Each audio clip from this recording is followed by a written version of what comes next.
This is the Show Me Sports Network. The following is an exclusive broadcast property presentation of the Show Me Sports Network and is a high-fidelity, all-digital broadcast. This broadcast is copyright by the Show Me Sports Network for the private use of our audience. Any other use of this broadcast without the Show Me Sports Network's written consent is prohibited.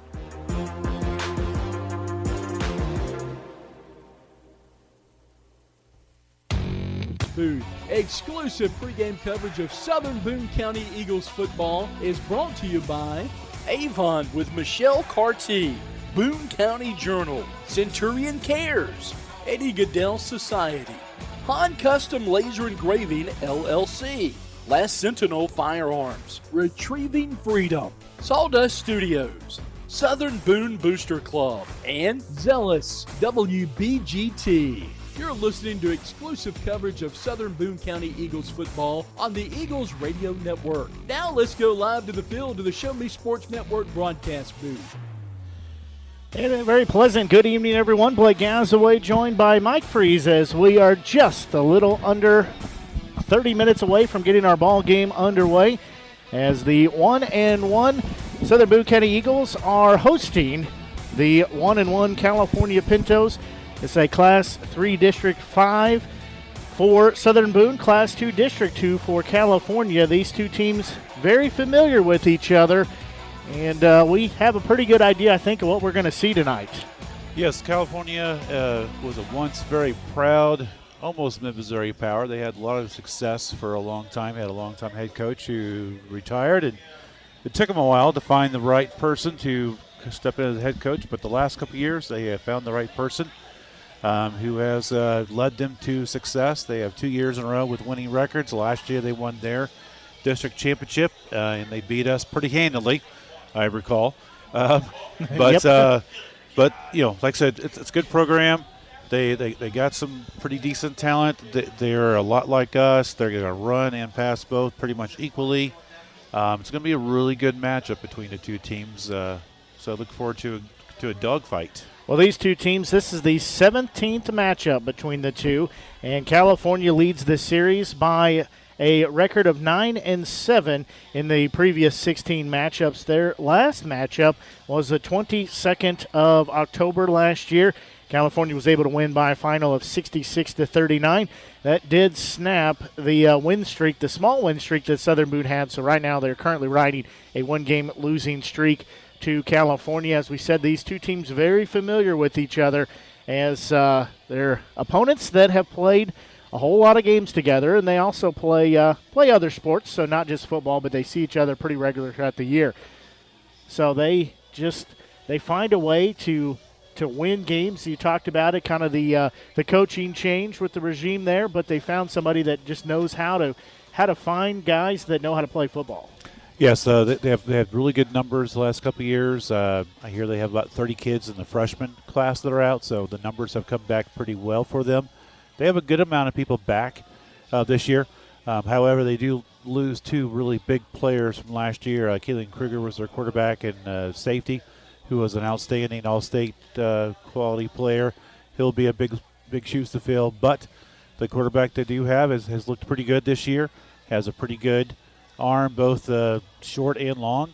So I do expect them to test us all over the field when it comes to their throwing game. So last week we saw not a very sophisticated passing game. California does have a really good passing game. So look forward to some score. They know how to score. We've seen that even last year. Again, almost 100 points, I think, are pretty close put up between both teams. So probably be the same. Probably won't be as much defense as we've seen last week, but all in all, I think we'll have it's going to be a good dogfight. Yeah, we'll definitely should see more of a passing attack, because there were only 2 passes last week that were completed, and unfortunately, if you were a Mexico fan, one was to your team and one was to the Eagles. So only unofficially just 1 pass completed, but 2 there as the interception was thrown, and really it just was a game that you knew it was going to stay on the ground pretty heavily, and that's exactly what we saw a lot of. But we're going to see how the defensive backs line up, how they're going to play here. I think it's going to be really the first true test for them that we've seen this year. Yes, most definitely. Their defense is pretty straightforward. They don't They don't blitz hardly at all. I mean, last week we saw a team that blitzed almost every single play, about 75% of the time. Their defense, the California defense, rarely blitzes. So definitely, I think that favors well to our young and improving offensive line as a group. As always, the lineman play is going to be very important to the game. I think we match up very well. They have a pretty good, decent offensive line side to side, good size. But they don't do anything. They don't do a lot of things special. And on defense, like I said, they don't do much blitzing. And our line has done very well so far when the other team's not blitzing people. And if you can give, Evans a chance back there to throw the ball, I think we're going to see some success. That's why I'm predicting a fairly high-scoring game tonight. Yeah, I think we're going to see a lot of yards through the air, as well as possibly it's going to come down to maybe not quite the conventional shootout that we think of, where the last team that has the ball is going to have a chance to take the win. But I do think it has a potential, I guess I would say, to be a high-scoring affair between these two teams, both of them having a whole lot of yards through the air. For Southern Boone, they're coming in with almost 567 yards through the air, so that's an average of 283.5 yards a game. For California, they're coming in with averaging 265.5 yards a game, so it does go just a little bit in favor of Southern Boone, but that's, I think, going to be a good tell of what we're going to see most of here tonight. I see head coach for Southern Boone County for the Eagles and Mark Ross headed this way, so we're going to take a quick break and then be back and get his thoughts on tonight's matchup as you're listening to exclusive coverage of Southern Boone County Eagles football here on the Show Me Sports Network. Hi, I'm retired Army Sergeant Trent Dirks, and I want to tell you about an organization that saved and changed my life forever. Retrieving Freedom provides highly trained service dogs to veterans with disabilities and children with autism, absolutely free of charge, thanks to the generous donations and support from people just like you. Experts from Retrieving Freedom help throughout the entire process, from fostering programs through service dog placement. Retrieving Freedom gave me the skilled service dog Tracer, who has been my best friend and my lifeline. To find out more about how you can get involved, volunteer, foster, or to donate, visit their website, retrievingfreedom.org. Retrieving Freedom, changing lives through the training and placement of service dogs for veterans with disabilities and children with autism.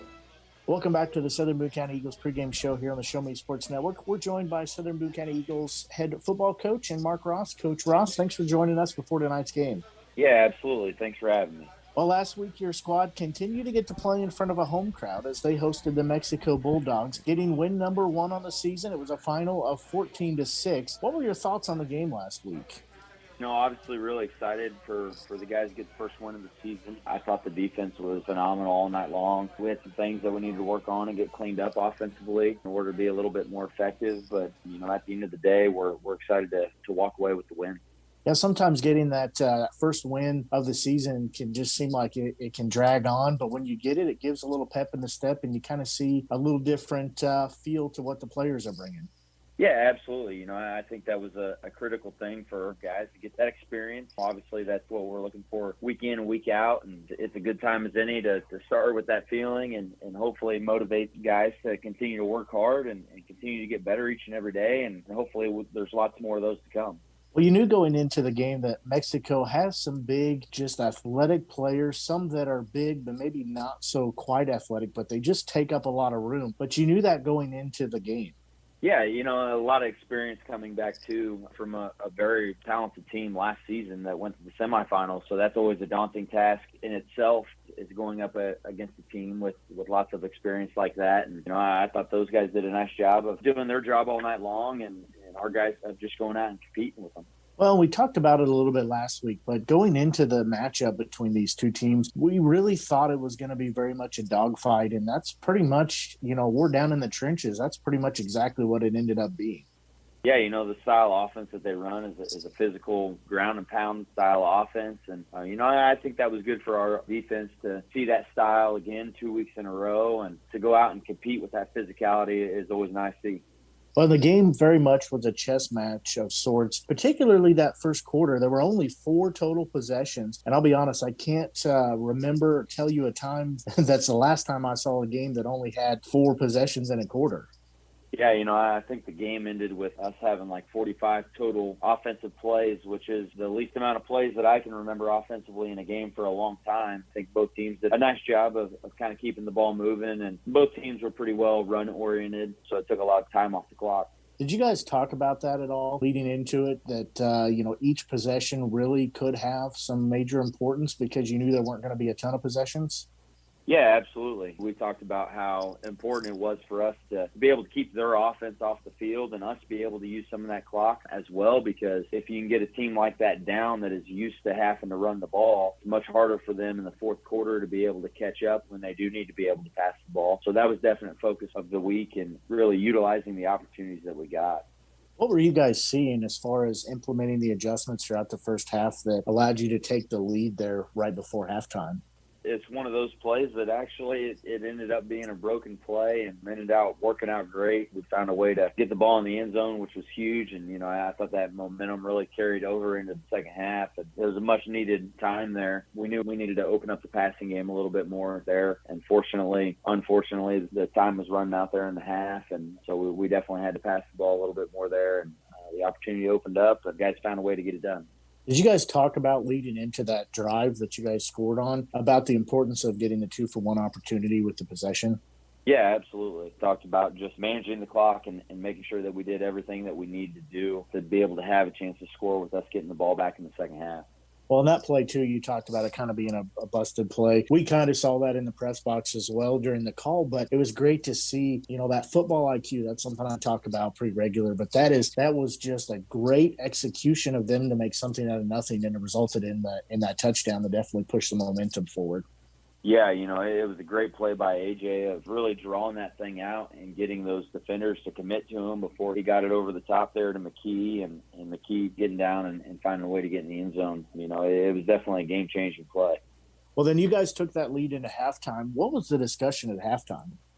Yeah, it was to continue to do what we were doing, but just kind of clean up some of the little things. We felt like we were in a good place going into halftime, but just make a few little adjustments here and there, offensively and defensively, and the kids were able to do that at halftime, and so that was really good to see. Well, the second half of the game was very much like the first half, really just a back and forth game. Mexico was able to score in the middle of the fourth quarter, but they had a blocked PAT. How big was that in getting you guys a little pep in the step? That was a huge play, and I told the guys on Monday that, that really showed a lot of character and a lot of grit by them. That's a situation that we had been practicing in practice. When it comes down to it, you need that block, and, we made the call, and the guys were able to execute, and that was really nice to see, and I thought that just showed a lot of character and grit by our guys. Keep their heads up even though they had just given up a score, and make sure that, it's still an 8-point game when it was all said and done. Well, I think, too, the thing that I like to see about that was it really got the sideline fired up as well. They were in the game. They were paying attention despite, just kind of like you said, despite giving up a touchdown. They were still in it and paying attention. That was great to see. Yeah, and that's actually something that we talk about with the guys is no matter what, everybody has a role, and whether that engagement on the sideline on Friday nights or whatever it may be, just how important that is for the team and the guys to really be excited about that situation. So that was great to see as well. Well, you guys were able to answer right back on a 3-play, 63-yard drive. It was capped off by a 49-yard touchdown pass from Evans to Morris. That really kind of started to seal the deal and start to put some things away. Yeah, absolutely. It was a pretty critical moment to be able to respond and get us up 8 then at that point. I thought was great to see out of our guys. And then, the defense just kind of tightened up there a little bit after they'd just given up a long touchdown run on their possession before that. So that was great to see them close out the game that way. Yeah, Mexico decided to make it a little interesting as they would drive deep into the red zone. They eventually stalled out as the defense came up big time and forced a turnover on downs. Yeah, that was a huge moment there. There was a couple guys that made some really big plays there on that last set of downs to keep them out of the end zone. And pretty exciting moment for the guys. And really, that was probably the best defensive play calling and execution we've seen, particularly in a red zone situation. Like I said, they got down deep, but then it just seemed like Mexico started going the wrong direction. And I believe those last 3 or 4 plays, they just continued to lose yardage, and it just racked up for them. Yeah, guys just stepping up and really making sure that they're doing their job and their part and making sure that we walk out of there with a win. And it seems like they're starting to figure those things out and know, it's becoming the muscle memory where they're not having to think about it. They just do it. Yeah, absolutely. It's continuing to get better each week, and we've still got a long ways to go, but we are making progress towards that. It's what we want to see each week. A starting quarterback, junior Austin Evans, he had a great game. He went 12 of 19 for 184 yards. That had 2 touchdowns. He did throw 1 interception, but that puts him at 567 total yards on the season with 5 touchdowns. Yeah, I think our commitment to running the game has really helped the passing game, and I think Austin's really done a phenomenal job of just keeping plays alive and really getting an understanding of what we're trying to do offensively in the passing game and what his reads are and those sorts of things. He's really bought into doing the things that he needs to do to put himself in that position. And, as a coach, that's not me out there making those plays. That's him doing some of the things that he needs to do to put himself in that situation, and that's great. Well, he's averaging 22.7 yards per completion. And I don't care what level we're talking about, 20-plus yards per completion. That is huge. Yeah, something that will probably be pretty difficult to copy throughout the course of the season. But again, that's him reading the defense and knowing what's going on and understanding, what we're asking our guys to do and how we're asking them to do it is leading to a lot of those big plays. And creating those explosive plays can be tough at times. And he's done a nice job of finding guys when he needs to and putting the ball where he needs to and keeping drives alive and putting points on the board. Well, junior Chase Morris also, again, got to show off the Jets as he hauled in 5 passes for 75 yards and 1 touchdown.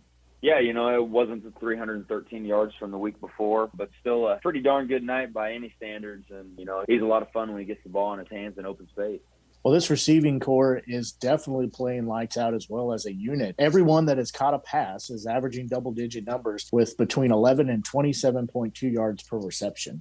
I think that's something that the guys understanding their role and all those things. And as guys try to take certain players away, that opens up other opportunities for other guys. And the guys have really done a nice job of capitalizing on those opportunities. Well, and defensively, we've talked a little bit about it, but, the defense is doing a great job really swarming to the ball. They're getting multiple hats to the ball as well. Yeah, absolutely.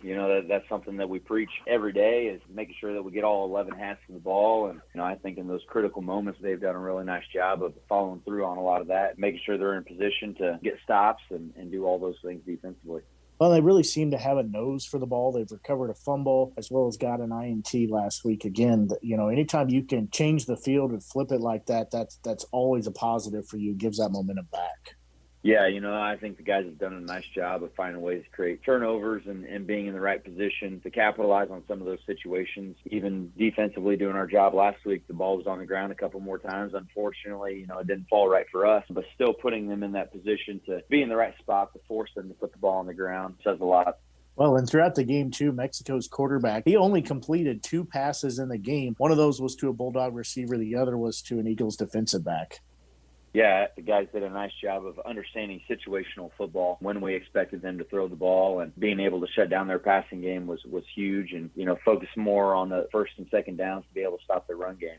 Well, it was a great game to call. It was a great game to watch, and we even had fireworks after the game, too. And talking with the players after the game, what did you tell them about the win? Just that they needed to enjoy this. This experience is a once-in-a-lifetime experience of getting to play high school football and to really soak in the moments, enjoy it, that we had another tough one coming up the following week, and enjoy that time and come ready to work on Monday. Well, tonight your Eagles play in front of a home crowd. Again, this is the 3rd week in a row. Be honest, it's kind of nice playing at home. But the California Pintos come to town. It's a Tri-Counties Conference opponent. Pintos are 1-1 on the season as they lost to Savannah week 1. They beat Fulton last week by a final of 61-34. So leading into the game tonight, how has practice gone this week? I think the guys have done a nice job of taking in the game plan and doing the things that we need to do to be prepared for tonight. And definitely a different look. It's not that ground and pound, 11 guys in the box kind of look like we've seen the last 2 weeks. So it'll be a nice challenge for our guys. They're going to test us through the air a lot more, and defensively some different looks that we haven't seen yet. So that'll be nice to see how our kids adjust. The different scheme that we're going to see out of California tonight. How's the health of everybody? Everybody's doing pretty good, so we're about as good as we can be at this point. Well, what is your game plan to get the victory tonight against the Pintos? I think the big thing for us is stopping the big play. Hopefully we can continue to have some big plays of our own, but I think if we can limit the big play from happening, we'll put ourselves in a really nice position to chance to win the ballgame. Well, Coach Ross, thanks for joining us on our pregame show. Any final thoughts before you get out of here?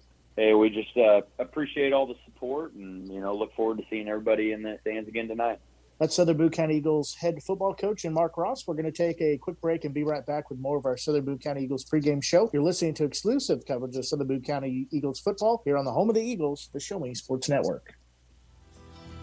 At Southern Boone School District, our educators do more than just teach.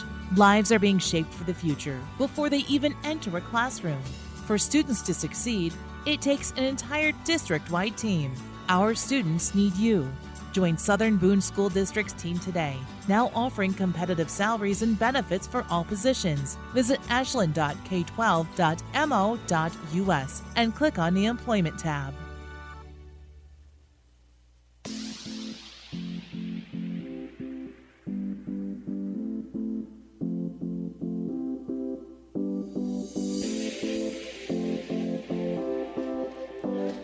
The Eagles take the field here as they are just about ready, I think. At least the feel of the energy and the environment is definitely in their favor. They are ready to go here as they face we know it's a tough team for the California Pintos, as we talked with head coach for the Eagles and Mark Ross, and we talked a little bit before we got into had him up here to join us that really we're just going to see a lot of air under the ball tonight.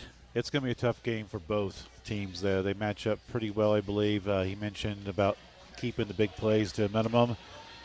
Oh, yeah, that's going to be tough to do for both squads. I really do expect that we're going to be going up and down the field quite a bit. They do run the ball half the time, so they're not shy to throw the ball. They got some pretty good wide receivers who can do a great job of going and getting the ball. Highlights that I saw, each touchdown they had last week, the wide receivers got as high as they possibly could to get the ball, and one or two of them are kind of on the small side. They have a running back who is young. He's a sophomore.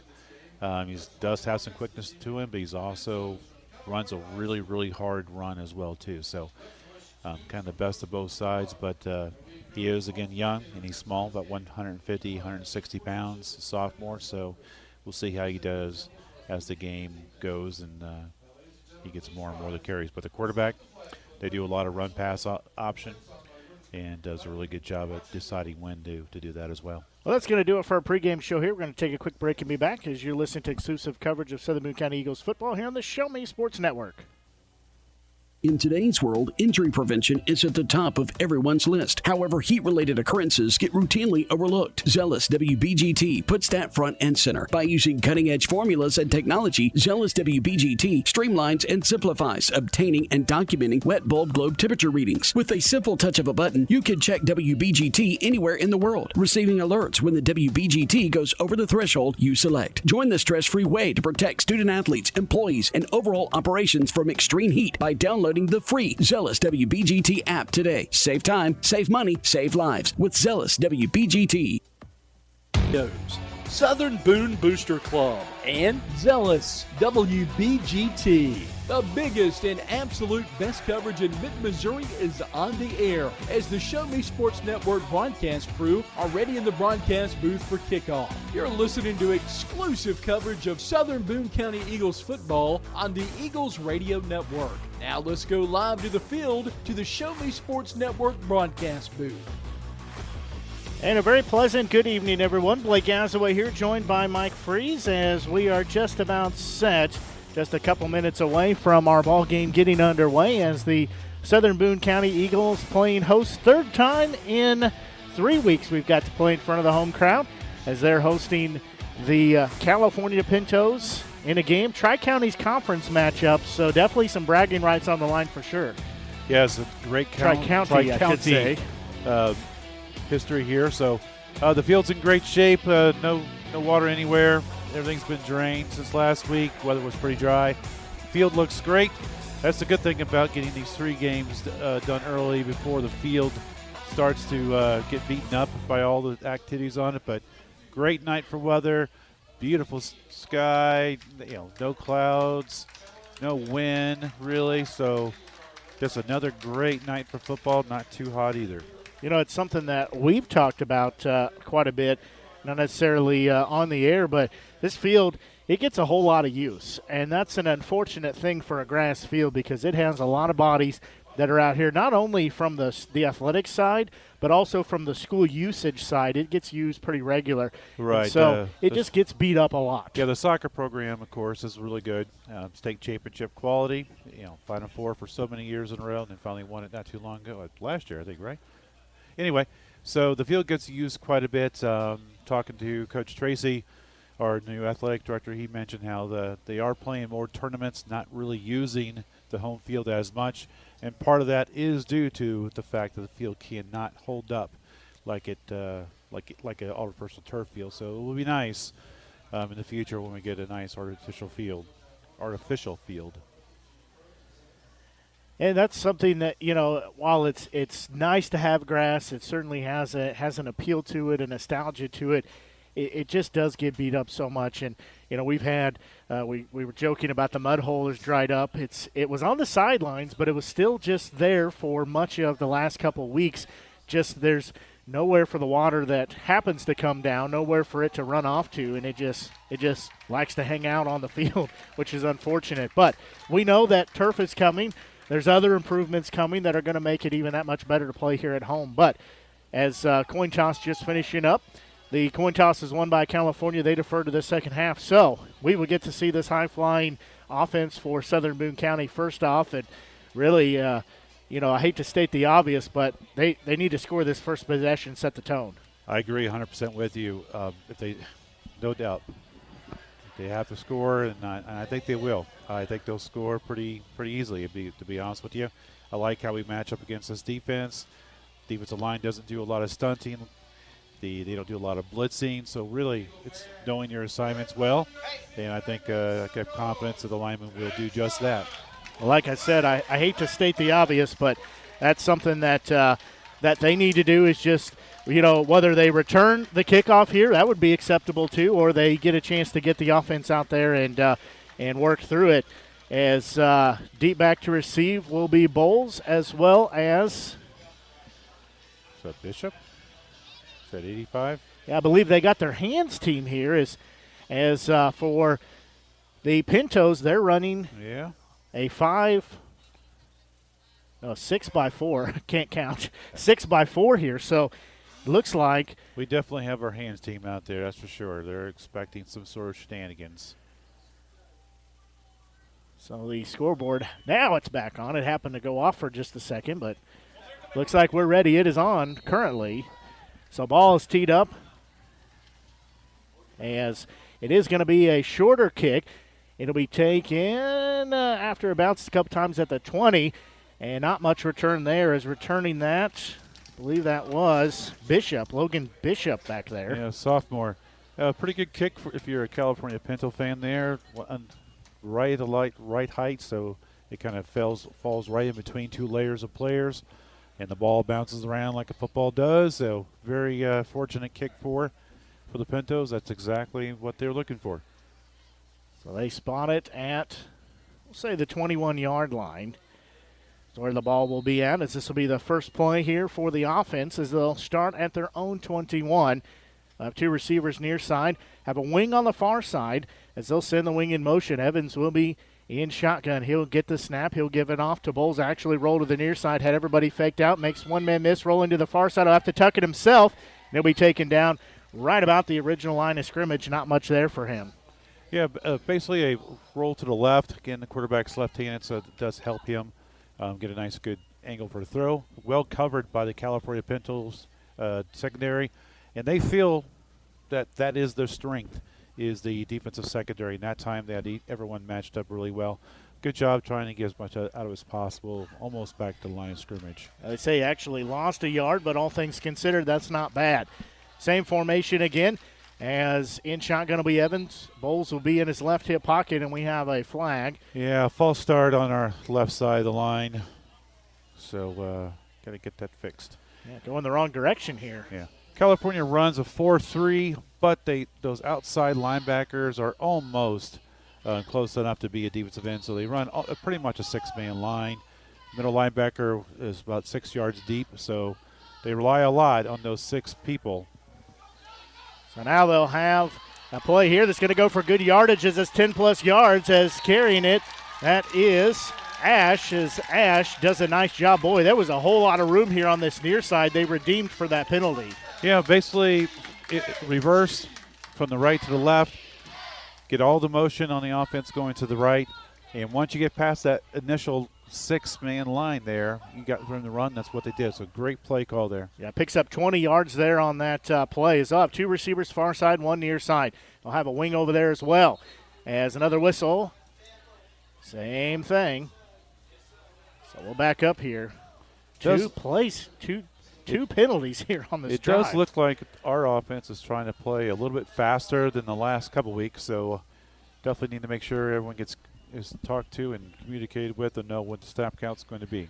Yeah, I agree. They're not. I wouldn't say they're trying to cheat the system, but they're definitely trying to get up and go as quickly as possible. So Evans will be in the shotgun again. Same formation, receivers on both sides. He'll fake the handoff, roll to the far side. He'll hit his receiver and drop it. That is Taylor. That pass was intended to.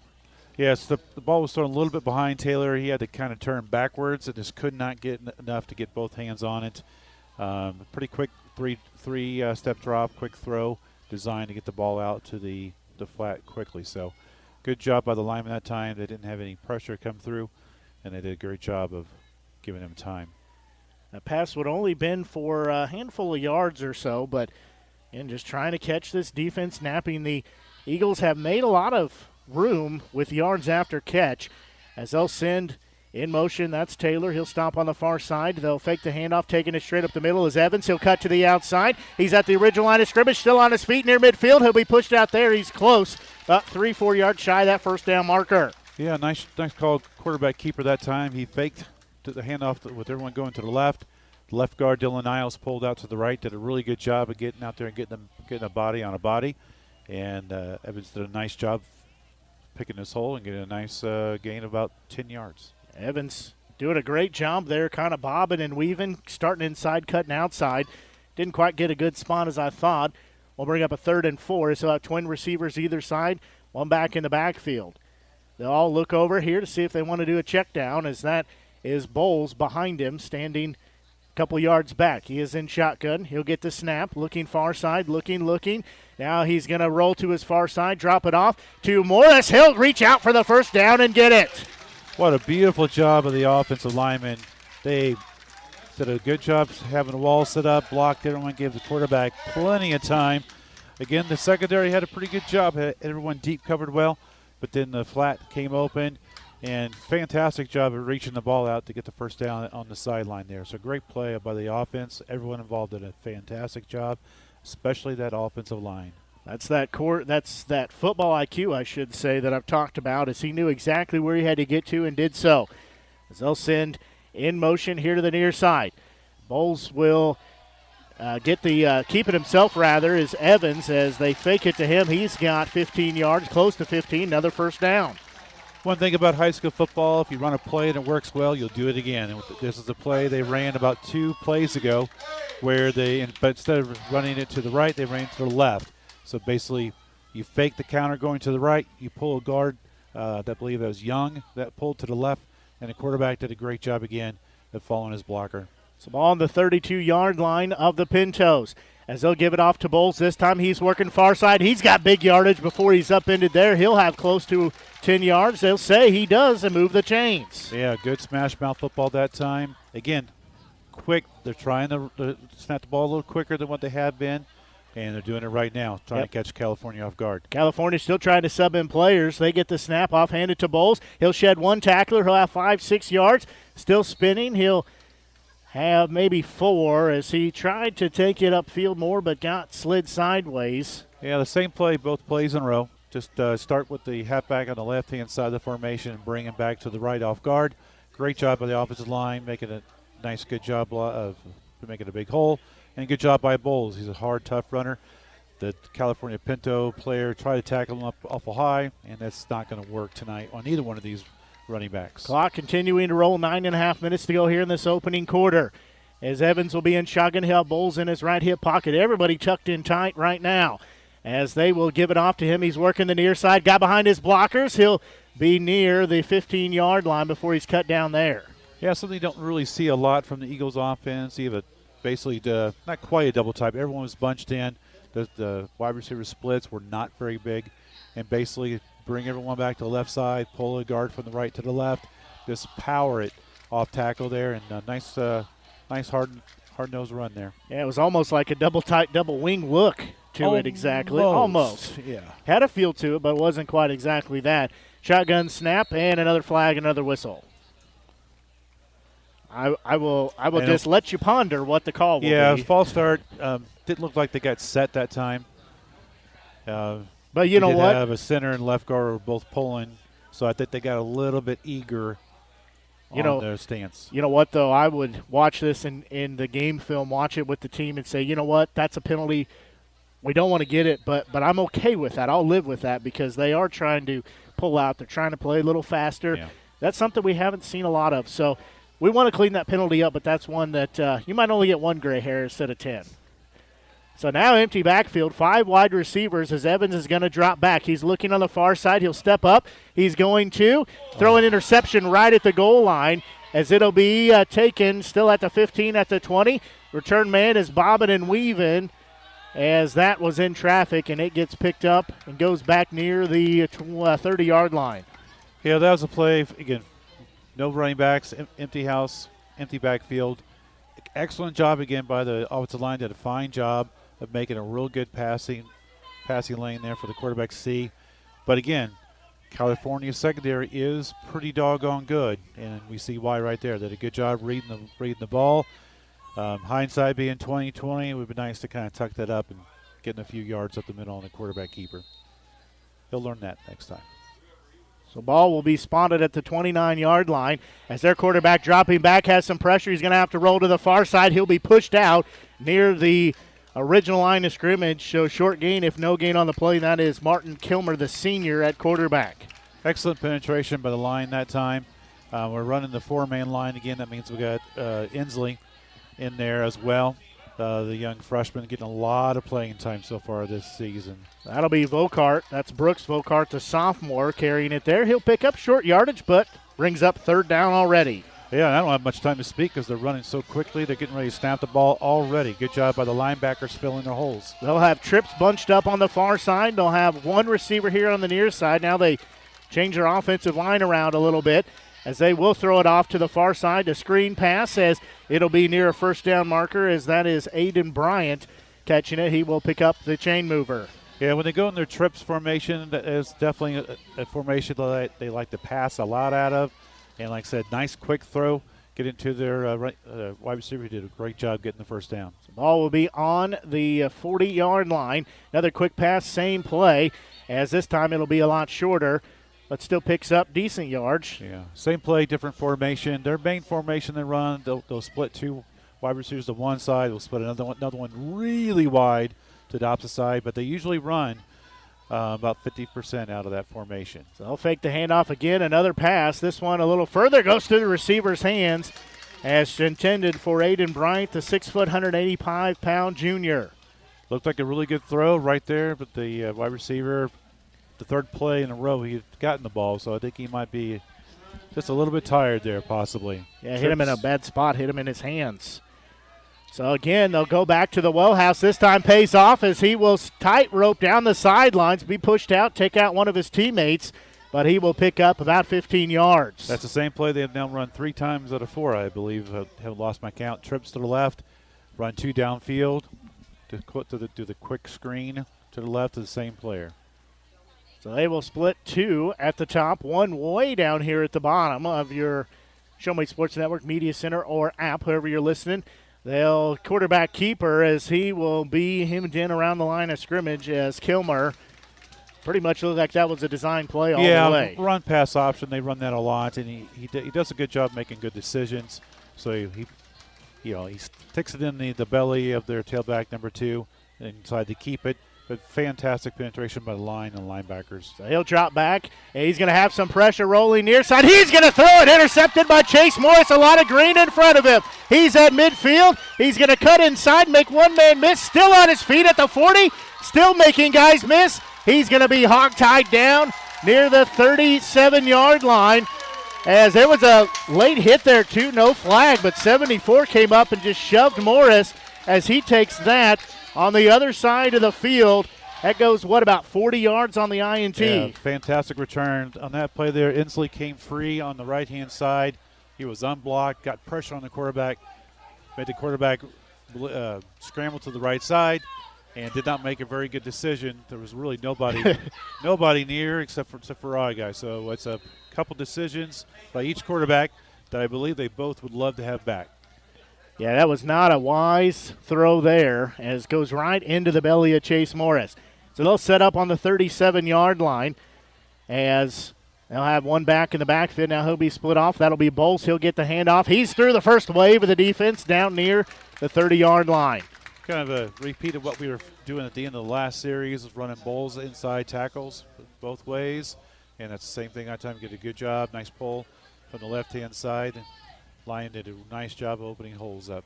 Well, he's looking real sharp here tonight, making some wise decisions on where he's cutting. He's seeing well, seeing some good lanes to go through.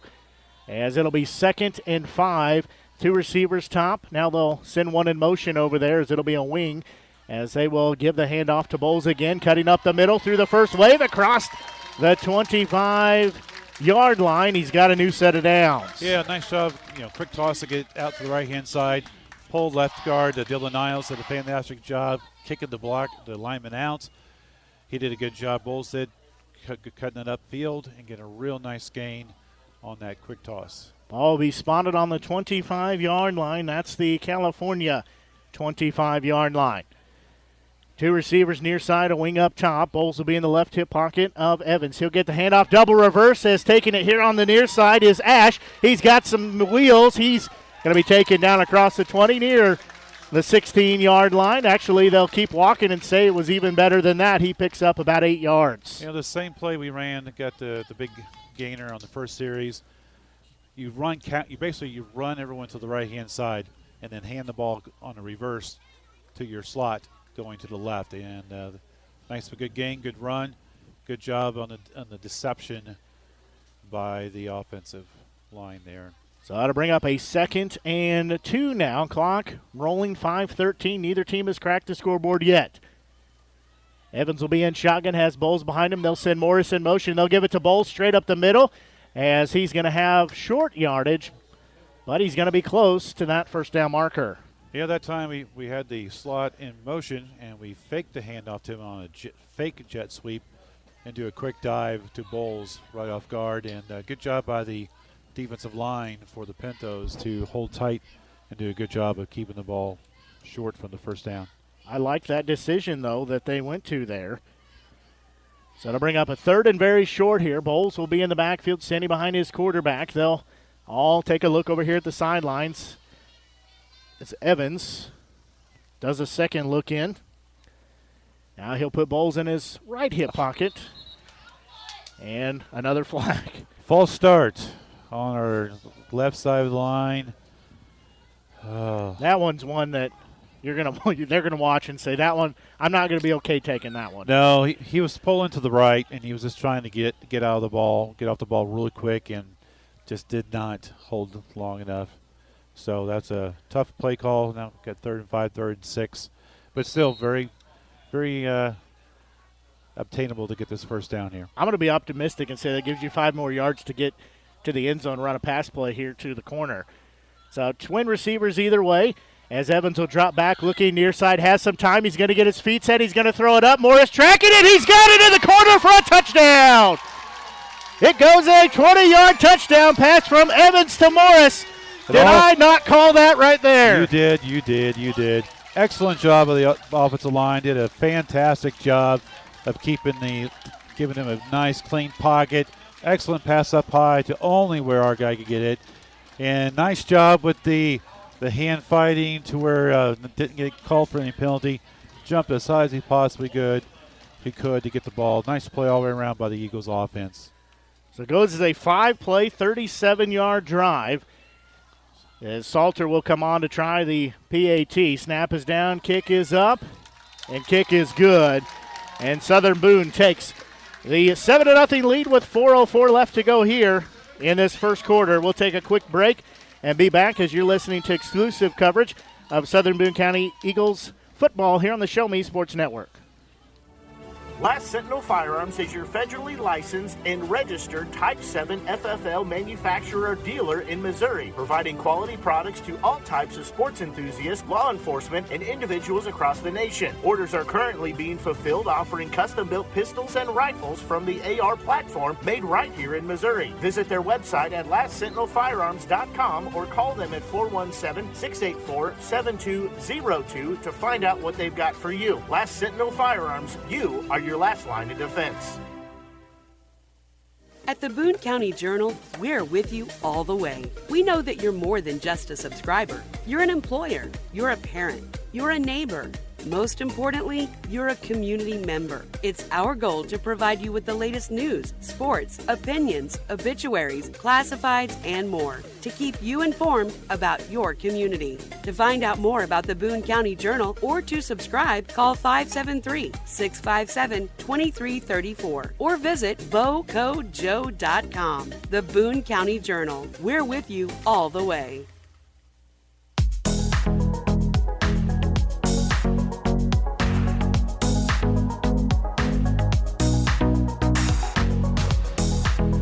Well, Southern Boone County first to crack the scoreboard as they drive 37 yards downfield, cap it off with a 20-yard touchdown pass as they were aided by interception by Chase Morris as well, and he's the one that gets that touchdown. Well, the Pintos do have a couple guys that can be dangerous, so I'm kind of expecting we're going to try to pooch kick it to their up backs to the sideline, so probably anywhere from the 25 to 30-yard line would be where we're going to try to kick it to. Salter tees it up, sidewinding high end over end kick is going to be taken about the 10-yard line from their return man. He's going to work it here the near side. That's Bryant. He'll be cut down at the 30. Nice job of coming in to make the tackle is Tristan McKee. Good open field tackle. That saved a big return there. And I was wrong. They did kick it deep, and it was looking like a really nice return. But you're right. McKee did a fantastic job getting in, hit him low, getting his arms wrapped around him. So a good open field tackle. That is a textbook tackle, exactly how you draw it up right there. So Kilmer will be in shotgun again as he runs pretty much most of the time. First handoff through the first man as he will pick up about 5 yards. Carrying it that time, that's Brooks Volkart. 3-4 defense that time. We got our outside linebackers playing a little bit further off the line since they've been throwing the ball so much. And what do? They decide to run it up the middle. Now dropping back is their quarterback looking downfield, has a receiver. He's going to hit him off the hands. Just led him too far as that falls incomplete. That was intended for Hayden Kilmer. I think that went right through both of his hands. And that was very fortunate. He had a couple steps on him, but the ball was a little in his outstretched fingers. You're right, it did go through. There's a blitz coming, picked up well as everybody hits the deck. Same play. That time it's going to be caught. He's going to be down near the 25-yard line. Same play again. Same play, different receiver, and this guy caught it this time. So I'm going to guess he's going to get a lot more playing time, and we'll definitely see that play call again. Good job by the Pinto offensive line picking up Taylor on the blitz up the middle. Good offensive line. That was Kilmer. I was mistaken earlier who it was, but that was Kilmer. So now they'll have a new set of downs, ball at the 30-yard line. Big play right there as they'll pass it off. Screen play. Nice job of Kilmer to evade the tackler, but then be thrown down there as coming up. I believe that's Ash with the tackle. Yeah, they're playing quick again. That was a quick screen pass. He did a good job of missing the first wave. But a good tackle by the Eagles defense. Again, shotgun formation. They'll give it to Volkart. He's got some spins in him. He'll pick up short yardage. It'll bring up another third down. Yeah, like we talked about at the beginning of the game, Volkart is not a big guy. He's about 155, 160 pounds. He's a little short. He has a little bit of joystick ability, but he's more of a hard, tough runner than anything. So Kilmer will get the shotgun snap. He'll give it to Volkart. He's tripped up in the backfield. Ben Taylor comes through and lays him down for a loss. It'll be a 4th and about 7 now. Great play call by Coach Garris to blitz the linebacker up the middle. and it was a little slow on the RPO that time and did a fantastic job of wrapping them up. Now 4th and they say 7, ball at the 24-yard line. Dropping back, looking same play, far side. It's going to be caught in the end zone for the touchdown. Yeah. As now we have extracurricular activity down here.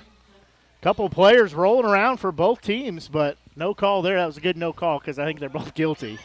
Yeah, I'm watching the player's dad right here, see what his reaction is. Anyway, great offensive play call, great throw, better defensive coverage by our secondary time, but just the ball was thrown perfectly. Great job by the Pinto offensive lineman getting everyone blocked. So good job by the Pintos, and now we're starting to see what we were expecting. So a touchdown from Kilmer to Kilmer. No Val Kilmer involved in that. Might be before some of our listeners' time there.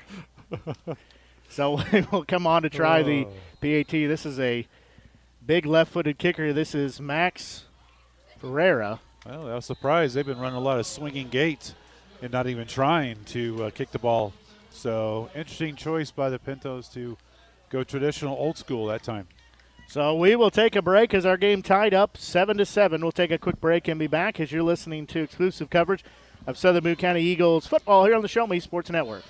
At Centurion Cares, for more than 3 decades, their focus has been on exceeding customer expectations for contact center software solutions. Their innovative communication solutions include utility interactive voice response software that allows for smart communication features that let your utility deliver superior customer service 24/7. They also provide other streamlined services like automatic call distribution, automated customer callback, reporting, and quality assurance. To find out more about how Centurion Cares can help your business, call them at 727-421-5300 or look them up online at centurioncares.com. Centurion Cares, innovative communication solutions.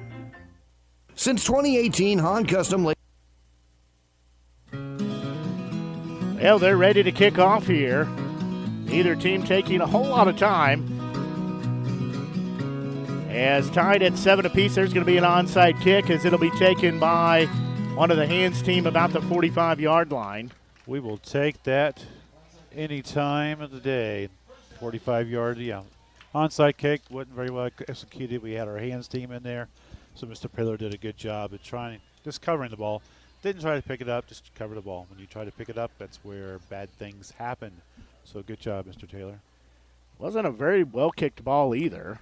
No, it was not. It kind of reminds me of that team in Arkansas for so many years that would onside kick after every score, and just they won it most of the time. So the Eagles will take over at the 45-yard line as Evans will be in shotgun. He'll keep it himself after he fakes the Bowles. He's bobbing and weaving. He'll pick up a couple of tough yards. Yeah, at that time we had our wing back in more as a fullback, or what a lot of teams call a sniffer back. You got a running back that's right behind the line. They're more of a blocker, but you can lull the defense to sleep and slide them out in a pass pattern. So something to look forward to in the future for both teams, not just us. So twin receivers here on the near side, one far side. Actually have a wing over here too, as now they'll give it off to Bowles. He's working here on the near side, cuts it back in across midfield, still on his feet across the 40. He'll pick up about 14 yards before he's taken down. Yeah, at that time we pulled both the right side guard and the right tackle. We got a substitute in, 67's in for the first time. I can say they did a great job of getting in front of the carrier and did a good job of following his blockers. Quick play here is handoff to Bowles, working the far side. Nice job to get behind him. He'll pick up about 5 yards there. Similar play. This time we pulled the left guard, Dylan Niles, did a nice job getting out there and getting a good block, and good job by the running back to follow his lineman blockers. We're seeing a rather agile offensive line here. This is about the most pulling and stunts we've seen, I think, all season. So they'll load up the top side. One single receiver here on the bottom side. As they're going right to left on your Show Me Sports Network app or Media Center. One back in the back. As in shotgun will be Evans. He'll quick pass, a little screen pass to Morris. He's trying to make the men miss. Does so. Yeah. There's a flag, though. Yeah. As pretty easy to call. Quick pass to the right flat. The right receiver on the line was going to get called for holding. Got his hands up a little high, and their defensive back did a good job fighting hard to the ball, and that made it look a little bit worse than probably what it was. But good job of their defensive player. Good job of the offensive line, did a good job there as well. You mentioned, the fact that we do pull our linemen a lot, and one of the reasons is Dylan Niles is one of the faster young men you're going to find as a lineman. He runs a good, solid 4.7 plus-ish 40, which is a really good speed for that. He's lost about 50 pounds from last year. He's about 6'5", about 230 pounds, so he's a lean. Yeah, he moves well. So it'll bring up a second and very long now. Shotgun snap for Evans, looking near side. He'll get his receiver, and Morris has it again, trying to bob and weave. He'll pick up maybe 8 yards on the play. Empty backfield that time, so Lyman, again, offensive line did a fantastic job of giving a nice, good, clean pocket. Good coverage again on the secondary, so the Pintos secondary is living up to their to what we heard coming into this game. Clock winding down at 5 seconds for, looks like it'll expire. And we'll switch ends of the field, which will happen. So we'll take a quick break and be back as after the first quarter of action. 7-7 tie here at Southern Boone as the Eagles hosting the Pintos of California. We'll take a quick break and be back. You're listening to exclusive coverage of Southern Boone County Eagles football here on the Show Me Sports Network. Since 2018, Han Custom Laser Engraving LLC has been specializing in all things custom, using large format, high-powered lasers with some of the most advanced technologies on the market. Anything can become a canvas. The state-of-the-art system makes quick work of custom engraving on cups, glass, tile, wood, acrylic, metal, headstones with endless possibilities. They also offer custom one-of-a-kind signs that are sure to make your design stand out. Find them on Facebook at Han Custom Laser Engraving or call 573-489-8732 to find out more. Han Custom Laser Engraving LLC, a veteran-owned business. Attention Eagles fans, here's your chance to help the student athletes of Southern Boone County by becoming a member of the Southern Boone Booster Club. Your gifts help provide all Southern Boone County athletes with a safe and positive experience while attending our school district, and also help purchase items that our sports team couldn't otherwise afford. You can join the Southern Boone Booster Club this season for as little as $25. Membership is open to everyone. Interested in joining? Look them up on Facebook by searching Southern Boone Booster Club or email them at sbcathleticboosters@gmail.com. Let's go Eagles!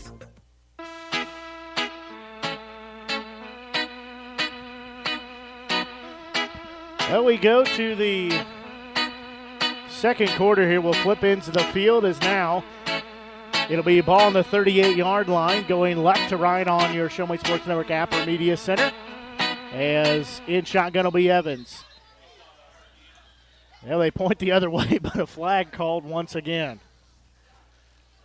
Didn't quite see. Another false start. That is penalty number 6 on the Eagles. As much work as these flags have had, the umpire crew is going to have to wash them after the game. Yeah, the offensive line's done a great job to start things out. So Justin Post, Jonah Wall, Aiden Young, Dylan Niles, and Adian Boyce have done a fantastic job of keeping a nice clean pocket in the passing game. Doing a nice job, too, pulling, getting on their blocks, getting some nice holes for the backs to follow. So now it'll be 3rd and 13 now. Trips here on the near side, one far side. Dropping back is Evans. Has some pressure. Nice job to pick it up. Looking downfield. Has his receiver. He's going to go up and make the catch and drop it on the way down. Kellen Ash climbed the ladder. And no flag there, as that might be questionable because it looked like the blue jersey defender was all over him. Yeah, the ball took a little longer to get there. The wide receiver did have a couple steps on him. He just put his hands up, didn't turn back for the ball, and who knows. But, again, a little bit of pressure from the left-hand side. Bowles did a good job of helping out on there. Now we got 4th down. So it is 4th and 13, ball at the 43-yard line. We have a whistle and a flag before anybody's hardly even set here to run a play. Yeah, one of our trips to the right moved a little early, and looks like we're going to go to our peer punt team now with Taylor back to punt the ball. Well, it started off on the 30, near the 35-yard line. I think it was 34, has been backed up now to almost midfield as Ben Taylor will be on to punt here. So he's standing at his own 36-yard line. Good snap to him, has time. He's going to do a sidewinding kick, and it's going to take a bounce at the 30, roll all the way to the 20 before it'll be down there. So that's where they will set up shop. About a 25, 27-yard net, so nothing great, but, again, they do have some good speed in the returning game and can take it. So we'll take the safe play there. 20-yard line. That's a pretty good field position. I think that was very much an intentional, trying to limit the return, but also watching him in pregame, and I got here pretty early, but watching him practice, he was booting them from a whole lot further than that into the end zone. So it'll bring up the first down here, as dropping back is Kilmer, looking far side. He's going to overthrow everybody, as looking to hit his receiver over there. That was Friedmeyer, and just overthrew him. He knew it was going over. 3-4 defense again. That's what we've been running more when I think they're going to pass. Blitz Taylor up the middle as a linebacker. Pintos' offensive line did a good job picking up the block, and but still a little bit of pass pressure to make him throw it quick and high. So now they'll hand off straight up the middle. Big hole there is scampering through with cross midfield, still on his feet, cuts back in. That is Odin, first time he's carried the ball, as he picks up huge yardage there, but there is a flag, so all that was for naught. Yeah, mistakes are really killing both teams so far. The false starts for the Eagles, the holding there is huge. That was a big 30-yard gainer. Nice big hole up the middle, and he did a fine job of breaking it out to the left side of the field, but can't hold though. That's probably why there was such a big hole. Yeah, that might have been why he had such a good run there, such a wide opening to go through, because some of the Eagles players were held up in traffic. So what was a huge play there that put him across midfield on the other side. Now going to back him up to a 2nd and 20, as Kilmer will look near side. He'll quick pass it off to his receiver. He's going to be ripped down there inside the 5. Yeah, that was a nice job by Inslee there on the coverage there. He plays outside linebacker. They took their running back, motioned him out to the left side, and he went with them and did a fantastic job wrapping it up. Both their running backs are sophomores. They're small, 5'5", 5'6", 140, 150 pounds. So, and they both play pretty small so far. Now they'll fake the handoff, looking downfield. Quarterback has to step up. He'll be cut down near the 5-yard line. Nice pressure there. Good pressure by the defensive line that time. Forced the quarterback up. He's a little antsy being that he's so close to the end zone, and Dylan Isles did a fantastic job of rushing from the outside, making sure he keeps containment, coming back into the inside for the nice quarterback sack. So nice play by the defensive Eagles. Defense stepping up big time there, as it'll be 4th and a whole lot more than I want to count. Looks like 4th and 24 with their punter standing 3/4 of the way deep in his own end zone. In our ball game tied at 7 apiece. There's the snap. They're bringing the pressure. Almost got a hand on it. Oh. As there is a flag down, so we just bailed him out as ball will be stopped dead at the 40. But is it an automatic first down, though? But, yeah, that was roughing the punter that time. Oh, personal foul.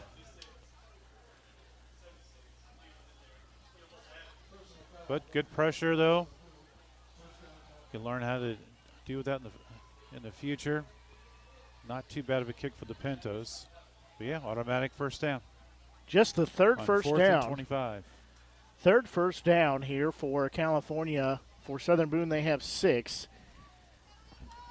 This ball will be taken back to the 20-yard line. Just actually outside at the 21-yard line. So they'll have another chance here, another crack at it, as Kilmer will be in shotgun. He'll quick pass off to his receiver on the far side. That is Combs. He's going to be spun around before he's taken down. Took a host of Eagles to get the tackle, but he'll pick up a couple yards. Yeah, quick pass again, this time to number 7 on the right side. Good tough run that time. He got a good 2 or 3 yards after the contact. Nice gain. So they do give him a gain of 5. As now they'll hand it up the middle, and that's going to be a big run there as Odin is off to the races. He's across midfield, across the 40, the 30. Morris trying to chase him down. He will do so, but not after a huge gain, as he'll be down at the 15-yard line. Then they're going to throw a horse collar flag on him, and we got an Eagle down back here, too, at the 15-yard line. Nice job by Morris not giving up on the play. Did a good job of keeping it, and the way this game's been going, that could be huge. But huge, huge, huge hole that time. Again, we're just running a 3-man line. Looks like we blitzed Taylor on the right-hand side, and they hit it on the right. So great play call by the Pintos there. Good, tough, hard, fast, quick run there, and a good job by Morris. That goes to save the play. 60-plus yard run. As Odin, he's only carried the ball a couple of times, but he got huge yardage there. Trying to see who that is that's down in the backfield. Yeah, nice run. Again, both their running backs are very, very similar. They are been playing that sniffer back again. The two split out to one side, one to the other. That's the dominant running formation. Nice job of getting the hold. Nice job of the sniffer back kicking. Looks like a defense and he kicks out, and they just run right underneath, right behind him. That's the problem, though, when you bring pressure. We got the pressure through. We got the wave through. However, their running back was a couple of steps forward and was able to take advantage of that and get upfield. As we're going to take a quick break and then be back, as you're listening to exclusive coverage of Southern Boone County Eagles football here on the Show Me Sports Network.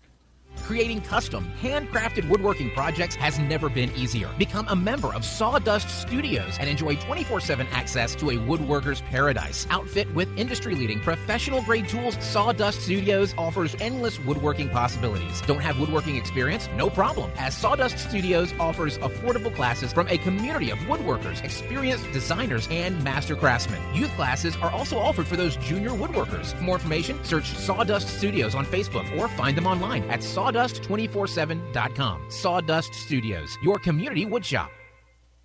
Running out of some of your favorite Avon products and haven't seen an Avon brochure in quite some time? No need to worry. Avon Independent Sales Representative Michelle Carty can help with your Skin So Soft makeup, jewelry, fragrance, and skincare needs. Avon now carries cleaning supplies, clothing, daily essentials, and several small LG electronic items. You now have the opportunity to shop online 24/7 and have your order shipped directly to your front door by shopping with Michelle at mcarty.avonrepresentative.com or find her on Facebook by searching Avon Carty. The following public service announcement is brought to you by the Eddie Gaedel Society, Jefferson City Chapter 10, doing little things to make a big difference. Want to make a big difference in your community? Be kind to others, drive safely, and put litter in its proper place. Join us in celebrating Eddie Gaedel's historic Major League appearance as a member of the St. Louis Browns by doing something nice for someone today. Take a walk, Eddie!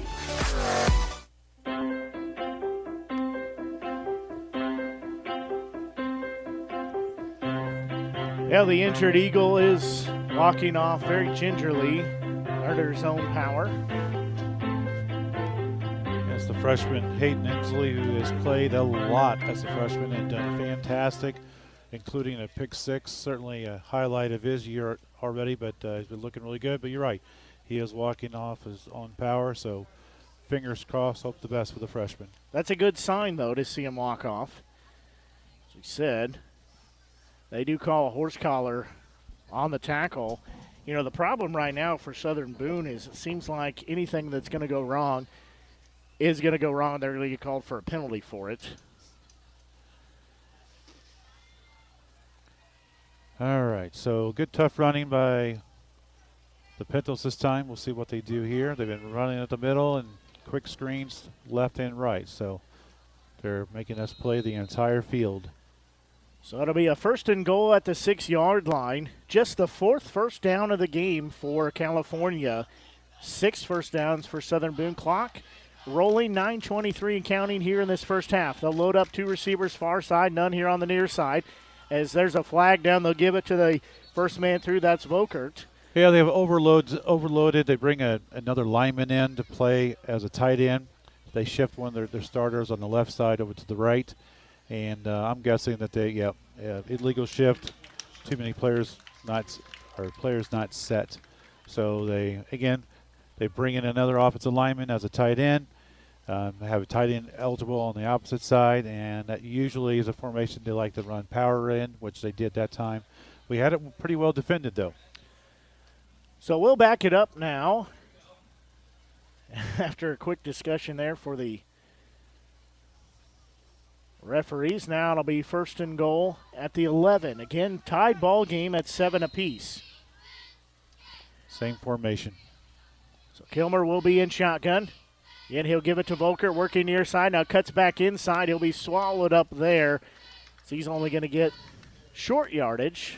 Yeah, they had the strength to line up on the right-hand side, but they ran it back to the left, the shorter side of the formation, and they did a good job of picking a hole and getting a couple extra yards. So again, quick snap, give it off to Volker for a third play here as he will twist his way in. He'll be down near the goal line, but no signal that he got in. Yeah, same play again, a little quicker. Here they go again, really quick, no huddle. So now it'll be third and goal, ball just shy of the goal line at about the 1 maybe. It's hard to tell from here. They're bringing some pressure on the Eagles. They'll cut down the ball carrier. He will not be in, at least from what they've indicated so far. Yeah, fantastic job by Coach Garrison this chess match. He decided to blitz a couple guys that time to make sure that they were not going to be able to get anything if they ran the same play again. So they're lining up again, fourth and goal. You hear the crowd come alive here as Kilmer will be up under center this time. First effort, doesn't get it, trying to push. They say he is in there for the 1-yard touchdown run. Yeah, something we don't see a lot, and especially tonight, is they snapped the direct snap to the quarterback under center that time. He got a little bit of push, but his little running back came up and got him a good push behind. So good job at the offensive line of the Pintos to not stop and keep their feet going. Head coach for Southern Boone, Mark Rossover, wants an explanation for that, as they will come on to try the old-fashioned PAT. So California takes the lead. They'll try to tack on one more and make it a 7-point lead. Snap was a little high, but place is down, kick is up, and kick is good. And it makes the Pintos a 14-7 lead right now. We'll take a quick break and be back as you're listening to exclusive coverage of Southern Boone County Eagles football here on the Show Me Sports Network. Hello, Blake Gazaway here with the Show Me Sports Network. I've had the opportunity to have some amazing calls, including overtime touchdowns, walk-off home runs, and buzzer-beating baskets. But I've answered another call. That's to serve my community as a volunteer firefighter. Stop and think what would happen if your home or property caught fire and no one was there to put it out. Every day, volunteer firefighters not only save lives and property, but also respond to other emergencies. Nearly 2/3 of our nation's fire departments are manned by volunteer firefighters. And because of this, we simply need more volunteers to step up and answer the call. Stop by or contact your local fire department and see how you can become a volunteer firefighter today. I answered the call to serve my community. Will you?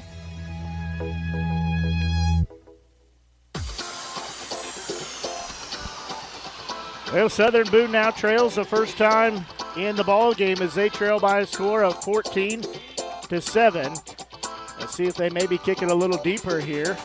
They will, as it'll be taken again by one of the upmen there as he's across the 30. He's tripped up there. Be decent field position. Yeah, we'll take it at the 35, 37-yard line. Good, tough run. He ran it, got all he could. Good job with the sophomore. That's where Southern Boone will set up at their own 37-yard line. All right, we need a series here where we don't make any mental mistakes. We don't make any offsides, false starts, watch the holding calls. So let's make some good decisions here, man. So again, they'll start at their own 37-yard line. The Southern Boone. As they come out here, they'll have two receivers and a wing too, but they'll send Taylor down here to the bottom. As they'll give it to Bowles. He's working quickly, spin move, still on his feet, riding the Pintos player for another couple yards there as he'll pick up about 5. Yeah, nice counteraction on time, pulled the right guard to the left, did a good job of getting in there, get a good block.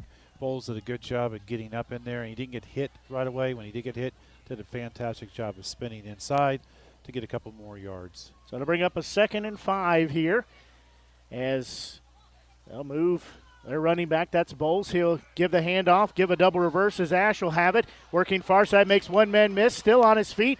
He's going to be him down, though, as he'll lose a couple yards. Yeah, the third time is not quite the charm that time.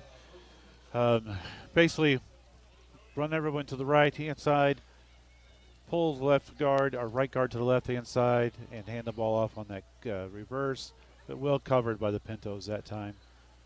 Well, they will say he only lost maybe a yard on the play, so his second and third effort got him back to close to the line of scrimmage. So 3rd and 6 now. Trip receivers down low, one up top. As Bowles in the backfield, Evans will be in shotgun. He'll call for the snap. He'll get it. They do a screen pass over here to Morris. He's got the outside. Nice cut to the inside. Across midfield, he moves the chains as he picks up about 12, 13 yards. Needed 5. Yeah, Morris and our other wide receivers has shown a really good ability to make something on short pass plays. He did exactly that. Pretty good block by his up wide receiver and good hard running after he got the ball. Now started outside, cut inside. Spin move puts him across midfield down at the 46-yard line. They'll have, again, 2 receivers, far side, a wing here on the near side. They'll try to play the other side as they'll drop it to Morris. He's still scampering around on his feet across the 35, still going at the 30. He'll be tackled inside the 20. Almost the exact same play on the left side versus the right. A little bit of misdirection, too. He pulled left and the left guard, left tackle to the right, and that gets the linebackers flowing to their left, and we throw back to the right. Fantastic job. Quick pass. Good job getting the ball upfield once he got the ball. It was almost like a naked screen out there. He didn't really have anybody over there to block for him, but he didn't need it. Yeah, he had his fellow wide receiver did a good job of blocking out there, but trying to get the linebackers moved. The ball on the 18-yard line, but another mental mistake. Flags in the air again. False start. This is penalty number 10 for Southern Boone. 2 penalties for California. As, again, I would say it worked earlier. They're just giving them more room to work towards the end zone. So instead of being on the 18-yard line, it'll be 1st and 15 on the 23. So 2 receivers near side have one back in the backfield. They'll fake the handoff to Bowles as keeping it is Evans. He lost his footing and falls down after a short gain. Yeah, design quarterback keeper that time. We had the fullback / snipper back running in there, trying to get an extra blocker in the inside, get the motion to the right and try to sneak it behind, but good job by the Pintos there. So he only gained 1 yard, lost his footing, and slipped and fell. So it'll bring up a 2nd and long here. Clock rolling at 5:11 and counting here. As 2 receivers, 3 actually here on the near side. 2 on the far side. Evans will drop back, looking near side. Now he'll survey. He's going to be flushed out of the pocket, rolling to the far side. He'll look downfield. He'll throw it, and almost a diving grab. Did they say he caught it? He said he caught it. It was a nice sliding catch. That was Morris with a sliding catch there. It looked like he was stealing second base. Exactly. So a little bit more pressure that time, but the Pintos on the quarterback. This time Evans did a really nice job of scrambling to his left, which again is his strength, being a left-hand quarterback. Made a nice decision. So 1st and goal now is ball spotted near the 5-yard line. Taylor will have it. He'll be tackled at about the 5. Yeah, that previous play, it just looked like nonchalantly Morris just slid in, caught a ball, stepped up, went to the next play. Yeah, exactly. Got a 1st down, no big deal. Nice running play there. It's really straightforward, no pulling, no crossing, just a simple power. Hand the ball off quick, get a good power run up the middle by Bowles, and Bowles did a fine job of getting 4 to 5 yards that time. Clock rolling, 4:15 left here before halftime. California does get the ball to start the second half after they deferred. As 2 receivers near side, 1 up top. Now they'll split a wing over there as keeping it is Evans. He's rolling here to the near side looking for Taylor. He'll throw it, caught it, touchdown. Has got the pass into the hands of Ash for a 5-yard touchdown play. Nice bootleg to the right call. That's where you fake a running back up the middle and bootleg to the right. Had 2 wide receivers, 1 shallow, 1 a little bit deeper. Made a nice decision, nice, good call. Did a good job of getting his shoulders turned to get a nice throw by the left-hand quarterback. Nice play. Eagles will try for the PAT here as Salter comes on. Hello, run Bowles on late, so not enough people out there. Plenty of time, though. No need to rush it here. Snap is down, kick is up. Kick is no good. Short. So it was just a little bit short. Offline, but the Eagles were able to score. They trail by 1 now at 14-13. Clock stopped at 3:58 here. We'll take a quick break and be back. You're listening to exclusive coverage of Southern Boone County Eagles football here on the Show Me Sports Network. Hi, I'm retired Army Sergeant Trent Dirks, and I want to tell you about an organization that saved and changed my life forever. Retrieving Freedom provides highly trained service dogs to veterans with disabilities and children with autism, absolutely free of charge, thanks to the generous donations and support from people just like you. Experts from Retrieving Freedom help throughout the entire process, from fostering programs through service dog placement. Retrieving Freedom gave me the skilled service dog Tracer, who has been my best friend and my lifeline. To find out more about how you can get involved, volunteer, foster, or to donate, visit their website, retrievingfreedom.org. Retrieving Freedom, changing lives through the training and placement of service dogs for veterans with disabilities and children with autism.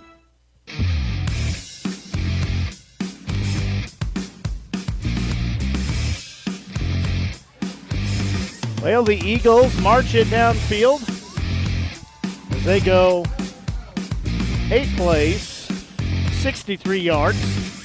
PAT was no good, so they trail by 1. But a good way to answer the previous drive that California scored on. Yeah, great way to answer. Almost mistake-free at that time, but they overcame the mistake they made, so good job by everybody around. Good job by the offensive line. Good job by the running backs. Good job by the wide receivers, running the ball hard, running the ball with both hands on the ball, and be very, very careful not putting the ball on the ground. So our ball game cut down to 1 point here. The clock says 3:58 left to go here in this first half. Southern Boone trailing 14-13. All right, so last time they kicked the ball deep when I thought they were going to go short, so I'm not even going to guess what they're going to do this time. You're going to say they're going to kick deep and they're going to go short probably. Well, even a broken clock is right twice a day, right? Absolutely. I don't think I have that kind of a record. So they will come out here and have a 6x4. 6 here on the near side, 4 far side. Salter will kick a high end-over-end kick. Is this going to take a bounce at the 30 right into the hands of the return man? He's going to do a nice job across the middle, still on his feet. He's going to be tripped up by Salter. He'll be upended and taken down at the 45. That was Cameron Combs returning the ball there. Yeah, the ball was a little bit shorter than I think they really, or longer than they really wanted to. So it allowed the up guy to not take the ball, to become a blocker, and they returned did a good job of getting the ball, collecting the ball, and following his blocker. So good, tough run. We see why. There are 2 guys we want to keep the ball away from. So ball spotted at the 43-yard line, as they'll have a receiver on either side. Dropping back is Kilmer. He's looking downfield. Same play. Has his receiver way too hard. Was intended for Friedmeier. Yeah, played straight up 3-4 defense, no extra pass rush. Just the 3 guys all day for the quarterback to throw. And I think he'd rather like to have that back to take a little bit longer before he threw the ball because his guy was wide open. He just overthrew him. So they're going to do a little screen pass over there as dropped it was the receiver. Looked like a miscommunication. The quarterback threw the ball well in front of him, and the receiver was way back to the back. But it was a not normal receiver they throw the ball to in the sideline. So it could be miscommunication on what the play call was. Salvatore Vasquez was who it was thrown to. This will be a 3rd down here. As 3rd and 10 now. California has the ball. They'll fake the handoff, looking downfield. They're going to do the same play. That one off the hands of the receiver again. Same play. They've run it 2 out of the last 3 times. Yeah, we did send a 4th guy up, send a linebacker, but the excellent blocking by the offensive lineman of the Pintos did a good job, giving a nice pocket, and that's, again, the quarterback had time. I think he kind of rushed it a little bit on both those long pass plays, but I feel like we got a little lucky that time. I agree. Sometimes I'd rather be lucky than good, as they'll have 4 receivers, one of them way off the line. As they'll throw it, looks like they're going to try to go for it here as Kilmore will throw downfield, and it's going to be out of bounds. Yeah, they were trying to catch Southern Boone napping, but everybody was paying attention. Yeah, they had 4 people lined up to their left and 1 guy back, and he was behind the quarterback who took it, threw it to the left, and he was going to do a double pass, and well covered by the Eagles that time. So thank you very much for that. Yeah, that goes as a turnover on downs. Yeah. Ball will be spotted at the 43-yard line of California. So Southern Boone has a chance to take the lead here. They had an early 7-0 lead.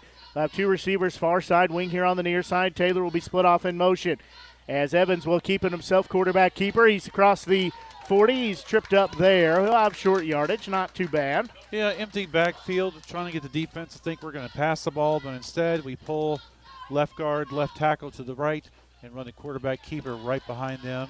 Little 4 or 5 yard gain, but hey, that's all you need. Ball at the 39-yard line. Clock continuing to roll. 3:10 here left on the clock. Southern Boone probably going to try to eat a little bit of this clock up because California does get the ball to start the second half.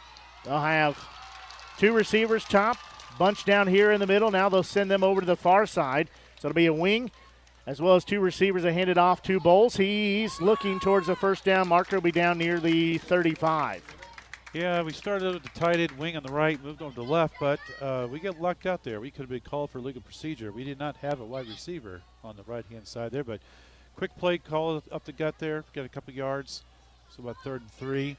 So hopefully we can make sure we don't make a mental mistake.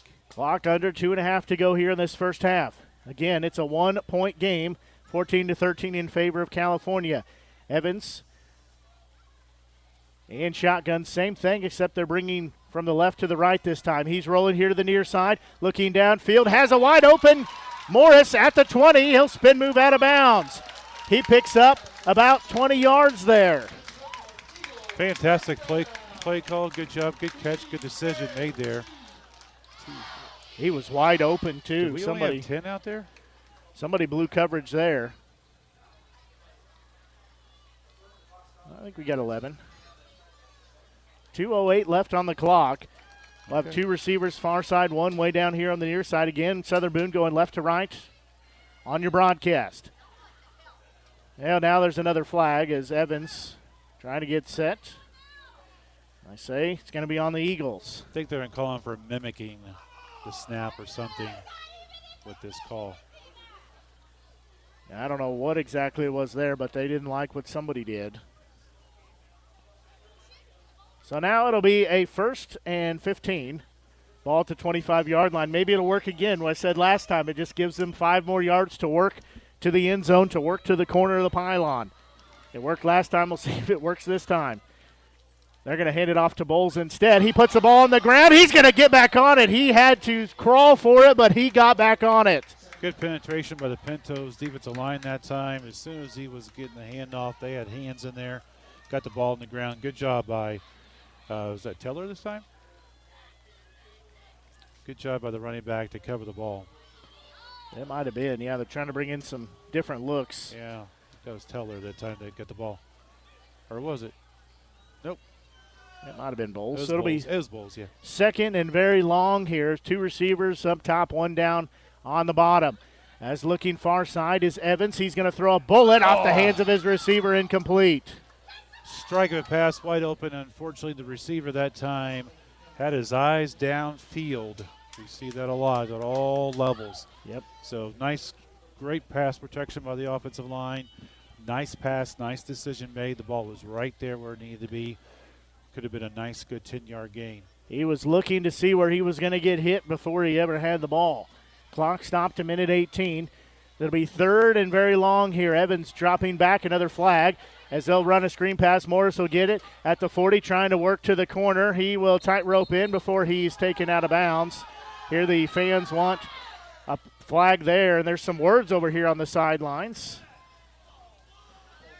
As California players a little late getting out of the middle of the Southern Boone sidelines there. Yeah, it's getting a little chippy here. The fans are kind of egging on that reaction as well. Nice job all around by the defense that time. They saw the screen call. So we have a false start play there. Yeah, they'll decline it, I would imagine. Yeah.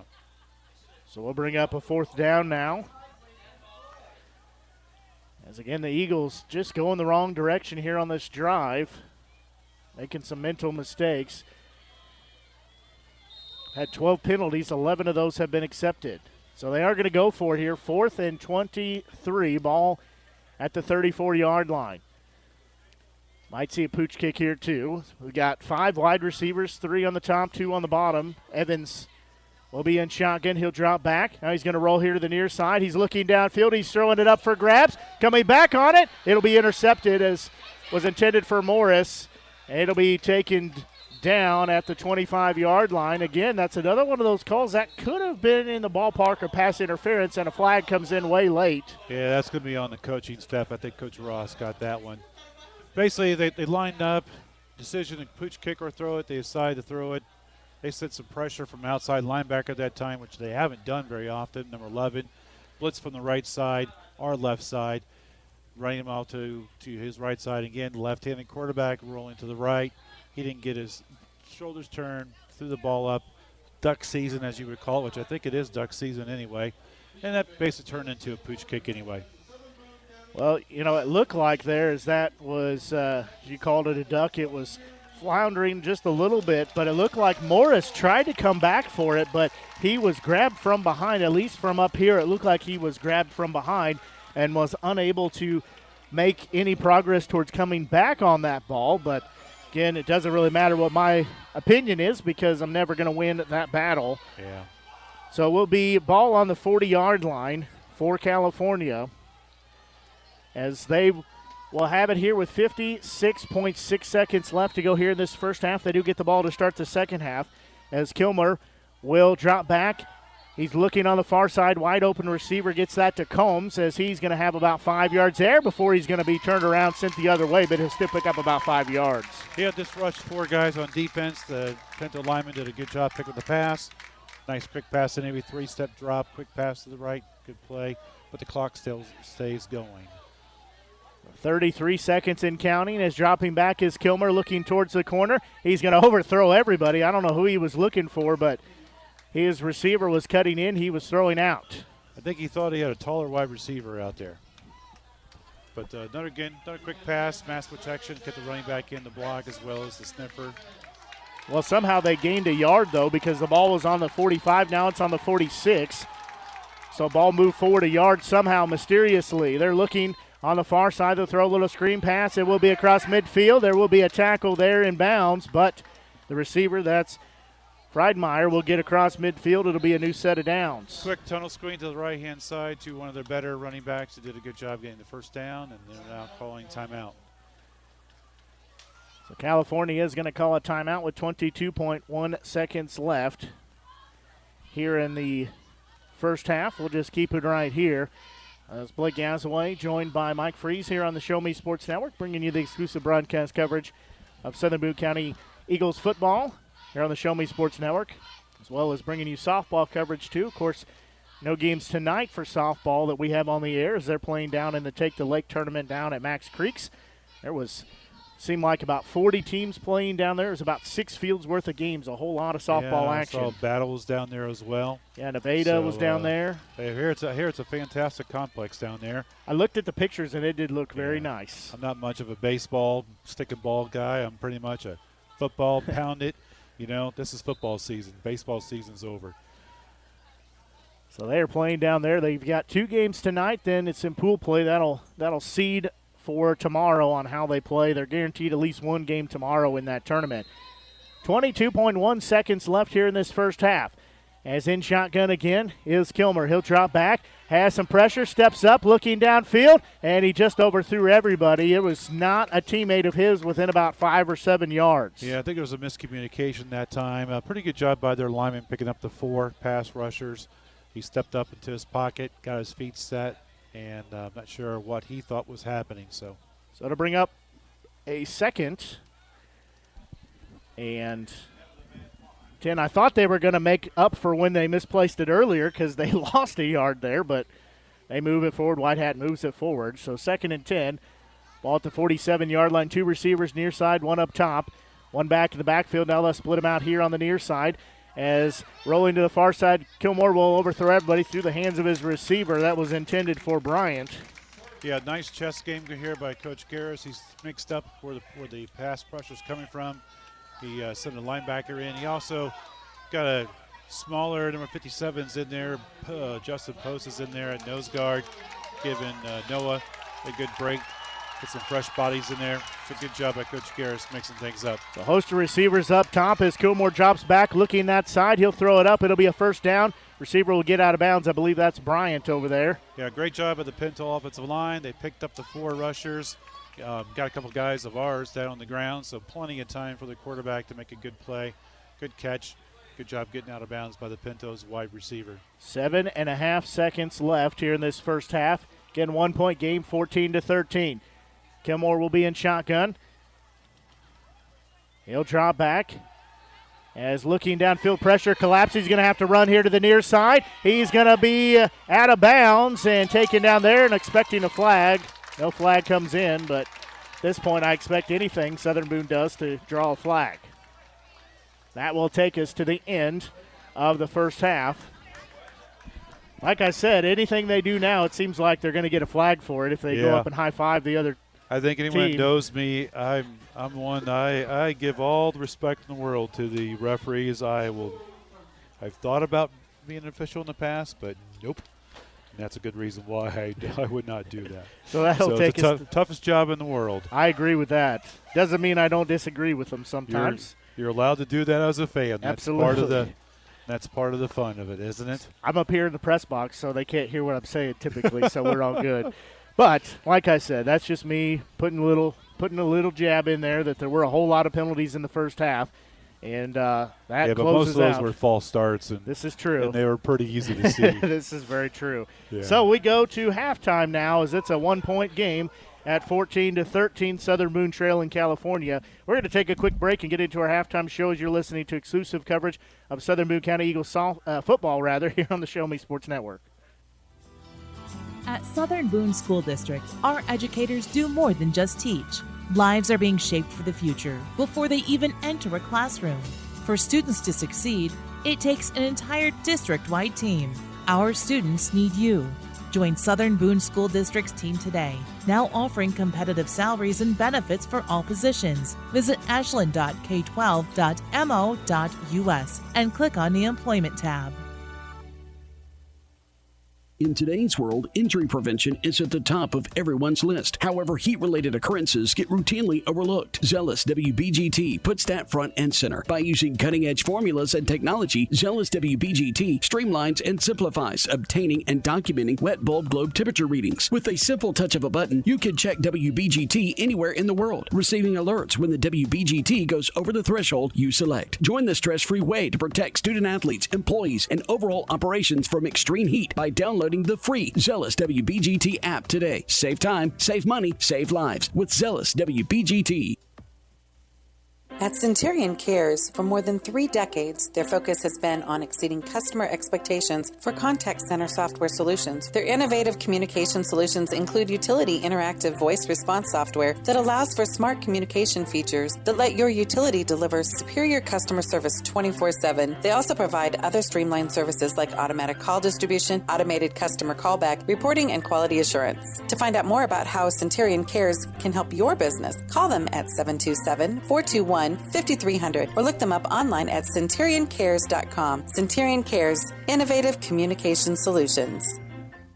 Since 2018, Han Custom Laser Engraving LLC has been specializing in all things custom, using large format, high-powered lasers with some of the most advanced technologies on the market. Anything can become a canvas. The state-of-the-art system makes quick work of custom engraving on cups, glass, tile, wood, acrylic, metal, headstones with endless possibilities. They also offer custom one-of-a-kind signs that are sure to make your design stand out. Find them on Facebook at Han Custom Laser Engraving or call 573-489-8732 to find out more. Han Custom Laser Engraving LLC, a veteran-owned business.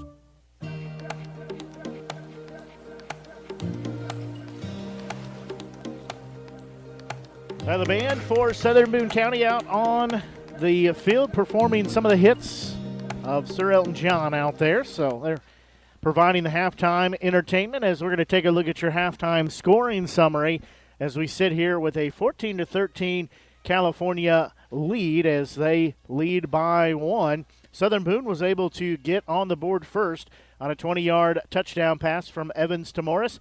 Salter came on to hit the PAT. That made it 7-0 with 4:04 left in the first quarter. That was a 5-play, 37-yard drive that they were able to score on.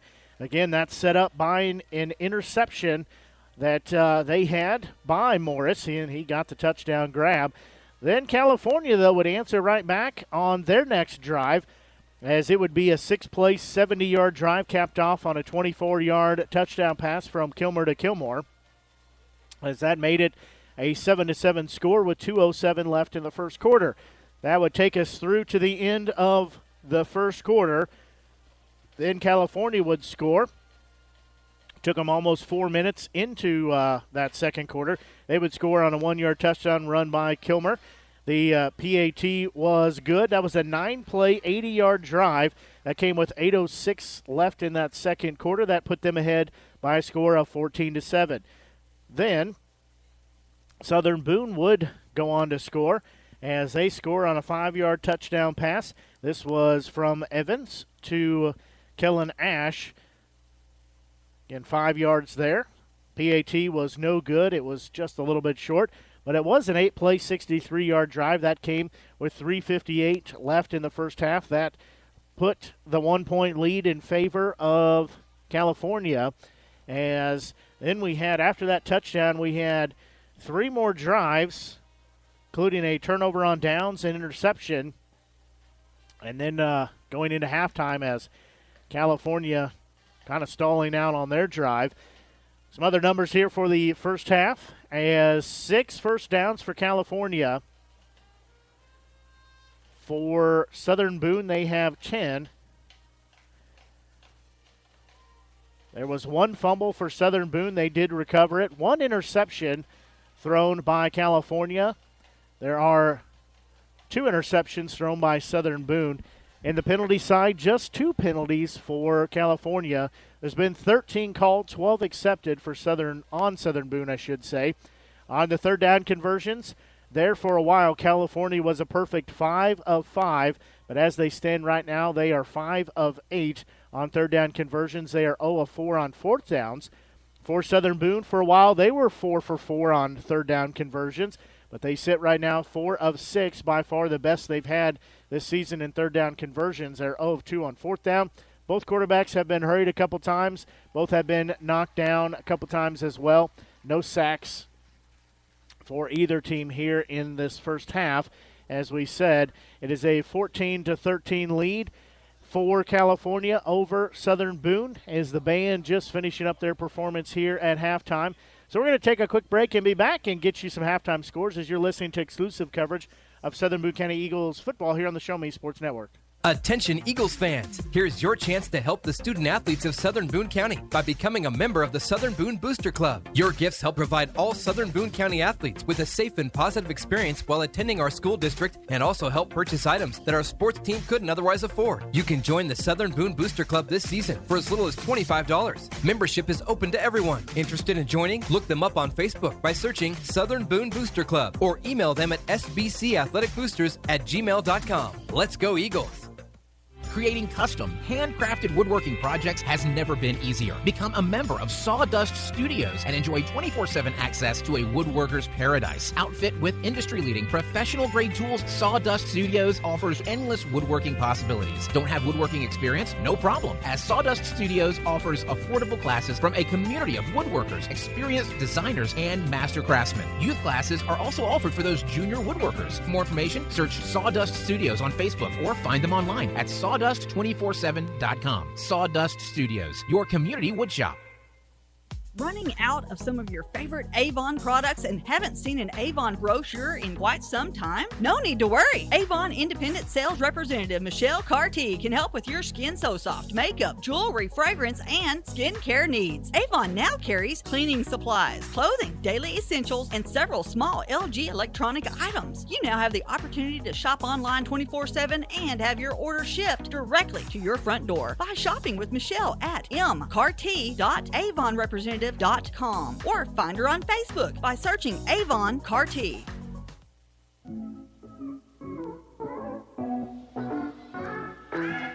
Well, still in halftime here as a 1-point lead the advantage in favor of California as Mike's been working hard on getting some other area scores. You've got a few to report on, I think.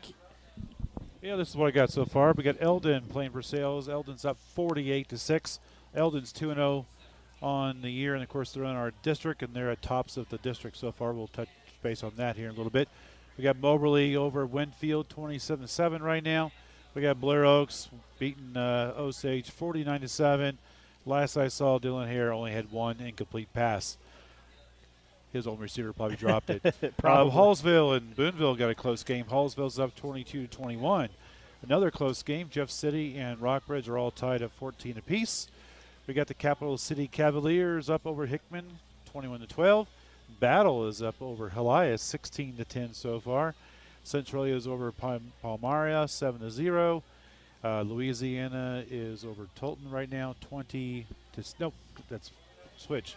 Fowler Tolton is up 27 over Louisiana.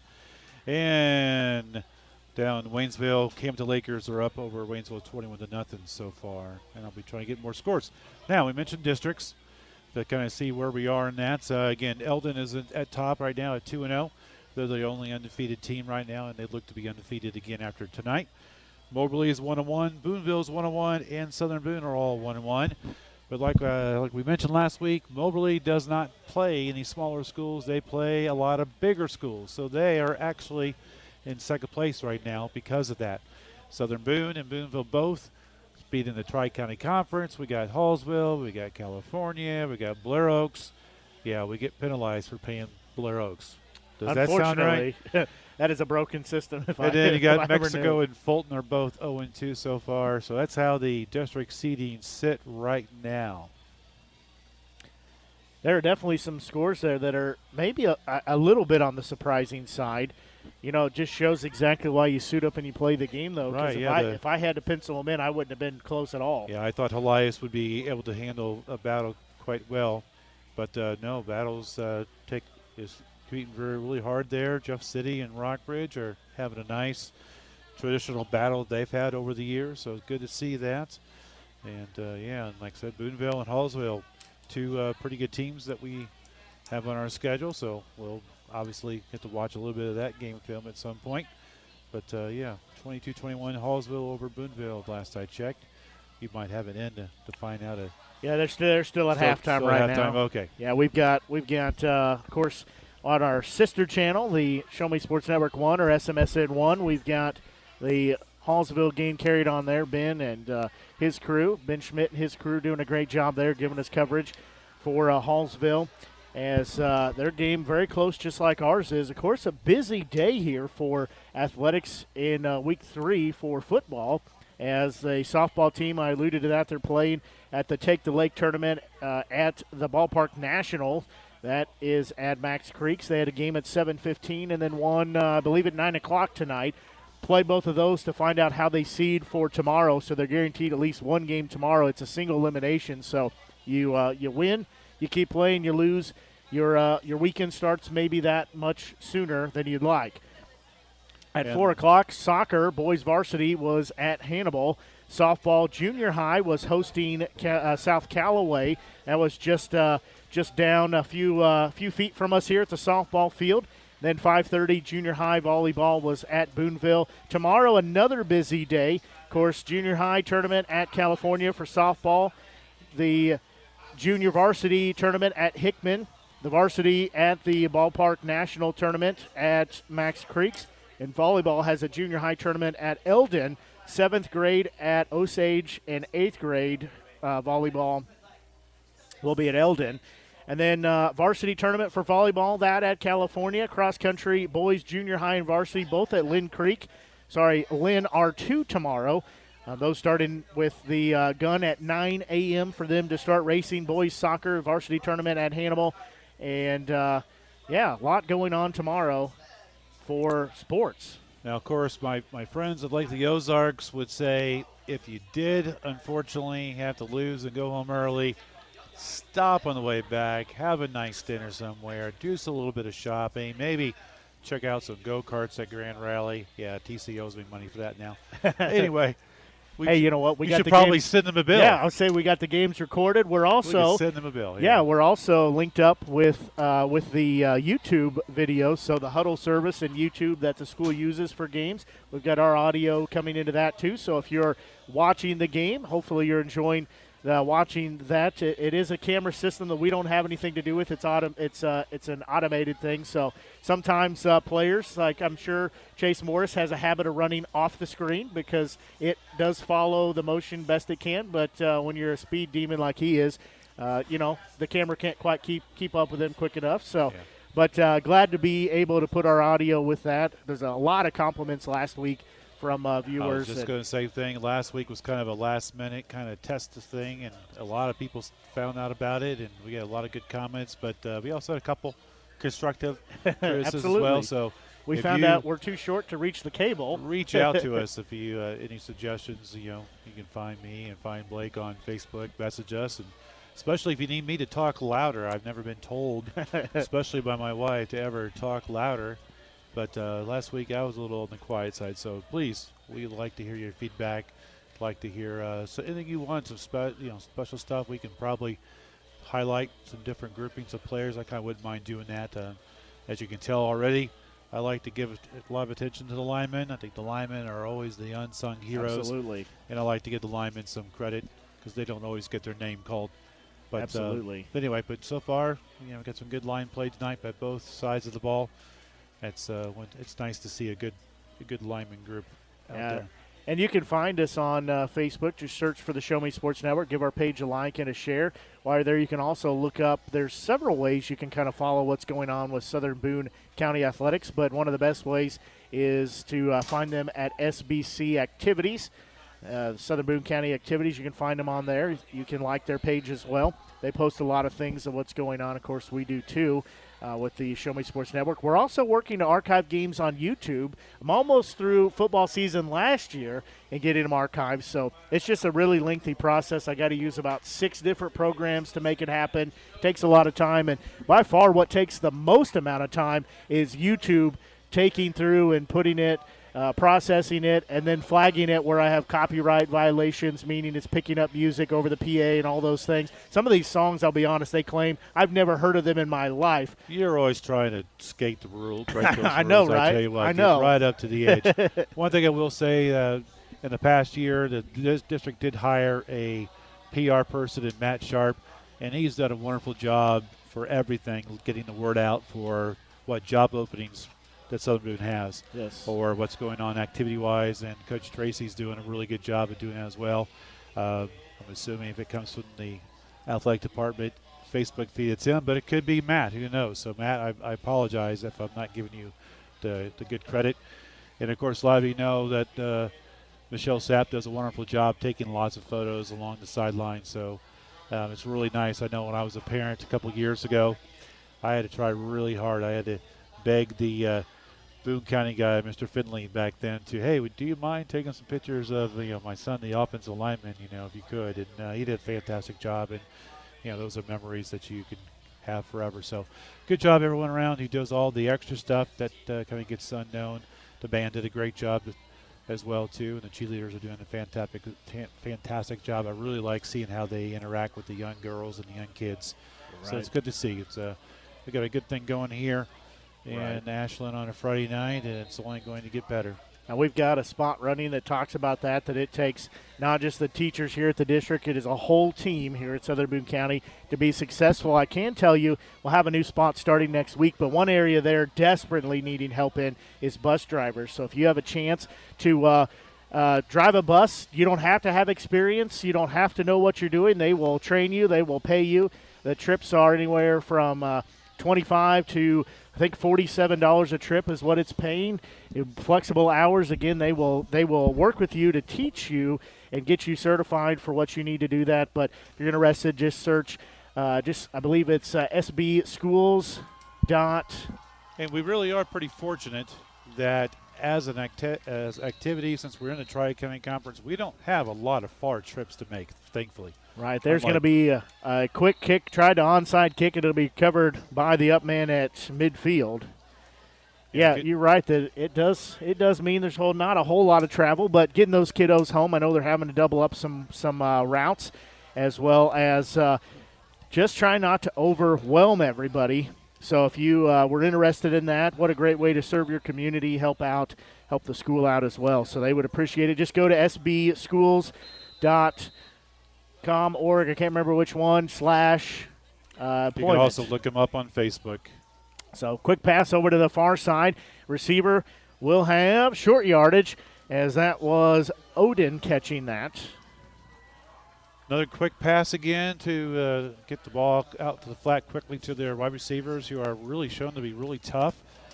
Didn't get them on the ground at all. Just got them out of bounds. So good hard running, good quick pass, using the whole field. Only picks up about 4 yards there. As they'll hand it off. Again, Odin carried it, met by a wall. He only gains about a yard before he's thrown back about 5, landed hard on by the big boy in Noah Rice. Yeah, Noah, he easily doubles, if not, he easily doubles. Doing the quick math in my head. Noah over 300 pounds, gets a 140-pound running back. That was a pancake for sure. He punished him hard. So third down here is dropping back and throwing here to the near side, as the receiver will have it, but you think he's going to scoot forward and pick up the first down. Good hard running by number 15. The good fall forward. Good job. Good quick pass. It's Friedmeyer with the catch. He'll be at the 40-yard line. It's exactly where he needed to get to. Just barely got it there, but he does get a new set of downs. As they'll hand it off to the back, this is Volkart. He's got 10 yards. He spun around. He'll pick up 12 or 13, just about takes out the official in the process. Yeah, good. The Pintos offensive line basically made the ends get pushed out to the outside, and that led to a nice big hole right up the middle. So Volkart again will take it. This time he'll be cut down quickly in the backfield. He'll go down. He'll lose about 3 yards there in the play. As coming up, that looks like Teller. Teller with the tackle. Nice job to shoot Teller through. Scraping and filling the hole. Did a good job on that. Good job defense. So that'll bring up a 2nd and long here, as dropping back, they'll throw a pass off, incomplete. That was from Kilmer to his intended target in Bryant. Yeah, a little deeper. Wasn't quite the screen pass this time, but instead they let him get a little bit deeper and run more of an out route that time, so it took a little bit longer to get there. And it was a little bit high right through the hands. Good job by Salter on the coverage. So we'll bring up a 3rd down here, 3rd and long. They'll send a receiver in motion to the far side. As dropping back, as Kilmer has some pressure, he'll get his feet planted. He'll complete the pass to his back there. It's a short gain on the play. Well executed play by both sides of the ball that time. The offensive line did a wonderful job of blocking the defensive line. Good job by the up back. They had that stiffer back. Did a good job of sneaking through there. Good coverage by the defense, staying right on them. Good job, everybody involved. Well, we just gave them 3 yards as they were trying to bring the pressure. Ben Taylor steps across. He didn't make contact, but it's still going to move him forward. Yeah, he broke that line. So good job by the Pintos there to mix the snap count up a little bit. So good job for them. Ben tried to tightrope through, but just, like you said, you crossed the plane. So that'll count. They'll throw the flag every time, as Kilmer will look over to the far side. 4th and manageable now. Kilmer will look over to the far side, has 2 receivers up top, 1 down low. He'll drop back. Now he's going to have to step up. The pocket will collapse on him. He'll be taken down for a quarterback sack at the 30-yard line. Taylor gets up off the pile. So does Teller as well. Good job by the defense that time. The defensive line stick to the lanes, plugged up, got some good penetration. Linebackers did a good job of filling the lanes. Good job all the way around. Good job on the secondary, covering the wide receivers. So good job by the entire Eagle defense. So it will be a turnover on downs with that quarterback sack. Clock says 9:45 left here in this 3rd quarter. Ball will be spotted at the 28-yard line for Southern Boone. That's where they will set up shop. Again, they trail by 1 at 14-13. This is their chance now to, again, take the lead back, as they've trailed much of the 2nd quarter. And then all of the 3rd quarter here that's been played so far. As in shotgun, they'll have twin receivers near side. Evans will be in shotgun. He'll have Bowles standing to his right. He'll give the handoff. He's trying to take it far side, cuts inside. He'll pick up a couple yards before he's thrown down there. Yeah, not much going on there. The Pintos are still running their four-man line, but their linebackers are up really close to the ball, maybe only about a yard off the ball. They did a good job getting penetration, stretching that play a little bit wider out than we wanted. Good job by the linebackers to fill the holes and keep it to just a 2-yard gain. It'll bring up a 2nd and 8 now. Again, two receivers near side. Everybody bunched on the far side. They'll try the reverse play again on the second handoff. As coming through is Ash. Hurdles a man still on his feet across midfield. He's off to the races at the 40, the 35, the 30, the 15. He'll be shoved out of bounds inside near the 10. Just ran out of real estate, but a huge play there. Oh, good play call that time by Coach Morris. We had run that play 3 times in the first half, all 3 to the same side. And the last time we ran it, we didn't get much out of it, but this time we switched it up, and good job by the wide receiver getting downfield, making some cuts, waiting for a couple of blockers to come out of nowhere. So nice job by the nice play call, nice job by the blockers, nice job by the run. So 9:10 on the clock and counting as ball will be spotted at the 15. They'll give it off, fake the handoff, losing his footing again in a late hit, but no flag, as slipping and falling was Evans, and a defender falls on top of him. So that'll bring up a 2nd down. Pulled from the right side to the left, did a good job kicking out. Looks like for some reason that Evans lost his footing and slipped, and did get an extra hit there at the end.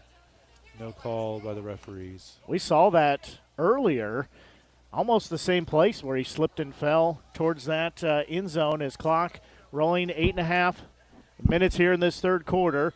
In ball on the 15-yard line. Southern Boone trying to take the lead back. They trail 14-13. They'll send Taylor in motion here to the near side. Evans will be in shotgun, fake the handoff, roll to the near side, has some pressure. He's got a turn, throws over. His receiver was looking for Morris. And over his head, again, little extracurricular activity going on between these two teams. Yeah, that was a tough play call that time. They basically rolled out to the right, left-hand quarterback. He didn't have really too much open. Made the best as he could, but really wasn't much open. Well defended by the Pintos. So this will bring up a 3rd down. It's 3rd and 10. Again, ball spotted at the 15-yard line. The Eagles trail by a score of 14-13. As they will have 20 seconds of counting here on the play clock. Clock stops at 8:13 on the scoreboard with that incomplete pass. So they'll have trip receivers, a bunch down here on the near side. They'll have 2 at the top side, so it's going to be all go here. They'll send one in motion. Bowles will fake the handoff. As rolling near side is Evans. He's got some pressure. He's running for his life. He's going to throw it out of bounds. Probably the best thing there is he was running out of field to do something with it. That was an excellent play call by the Pintos that time. They saw empty backfield. They basically, when they've seen that, and they've done it a couple times tonight, they'll blitz that outside linebacker, and they blitz it from our left-hand side, knowing that our left-handed quarterback is more comfortable moving, scrambling to the left. So excellent play call by the Pintos that time. Forced the quarterback into an area where he was less comfortable and made a good decision. He threw the ball away, didn't try to force it. So a good decision by Evans on that play. So they are going to wave off a flag that we never saw a flag. Did you guys see a flag somewhere? I didn't see a flag either, so they'll wave it off. Unless the official was just saying, hey, I still got it right here. Either way, it'll be a 4th and 10, ball at the 15-yard line. Same formation, at least receiver-wise. They'll have trips here on the near side, one on the far side. Again, as Southern Boone going left to right on your Show Me Sports Network or Media Center, however you're listening. Blake Gasaway here, joined by Mike Freese. We'll be bringing you coverage all season long of Southern Boone County Eagles football. So they'll set up shop again here at the 15-yard line, 4th and 10. As Evans will get the shotgun snap, dropping back, has some pressure. He's going to throw to the end zone, touchdown! 15-yard touchdown pass completed to McKee as the Eagles take the lead back.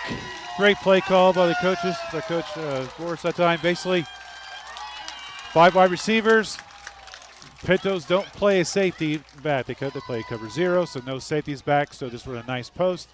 Good pass pattern, nice throw. Offensive line did a fantastic job at giving them plenty of time to throw that ball. Nice strike. Good play all around. So now we'll see what they want to do if they go for 2 to try to get that extra point back. Ross, not Morris. I can't believe I called him Morris. Coach Ross. Nice play call, Coach Ross. So it does look like they are going to go for 2 here. Agree with the decision. Twin receivers up top, one down low. They'll send one in motion as Evans looking, dropping back, has all day. He'll throw a bullet into the hands. 2-point conversion is good as that pass into the hands of Kellen Ash. So the 2-point conversion is good as the Eagles take a 21-14 lead. 8:05 left to go here in this third quarter. We're going to take a quick break and be back as you're listening to exclusive coverage of Southern Boone County Eagles football here on the Show Me Sports Network. The following public service announcement is brought to you by the Eddie Gaedel Society, Jefferson City Chapter 10, doing little things to make a big difference. Want to make a big difference in your community? Be kind to others, drive safely, and put litter in its proper place. Join us in celebrating Eddie Gaedel's historic Major League appearance as a member of the St. Louis Browns by doing something nice for someone today. Take a walk, Eddie. Extended to 7 as they drive down the field. Cap off a 72-yard drive with a 15-yard touchdown. Fabulous job by our offensive line that time. Both those plays, plenty of time for the quarterback to be able to survey the field. So Justin Post at center is doing a good job. Good job on the snaps tonight. Jonah Wall at right guard's done a fantastic job. Aiden Young on the right tackle's did a good job. Dylan Niles at left guard and Aiden Boyce on the left side. So good job by the offensive line again. Plenty of time on the touchdown. A lot of time and good decisions all the way around. Even going back to the play before where we got pressure and he threw the ball out of bounds. So good decisions all the way around. Nice play, quarterback play, good lineman play, good team play by the Eagles. They look very good in that drive right there. Looked like they were firing on all the cylinders they needed to.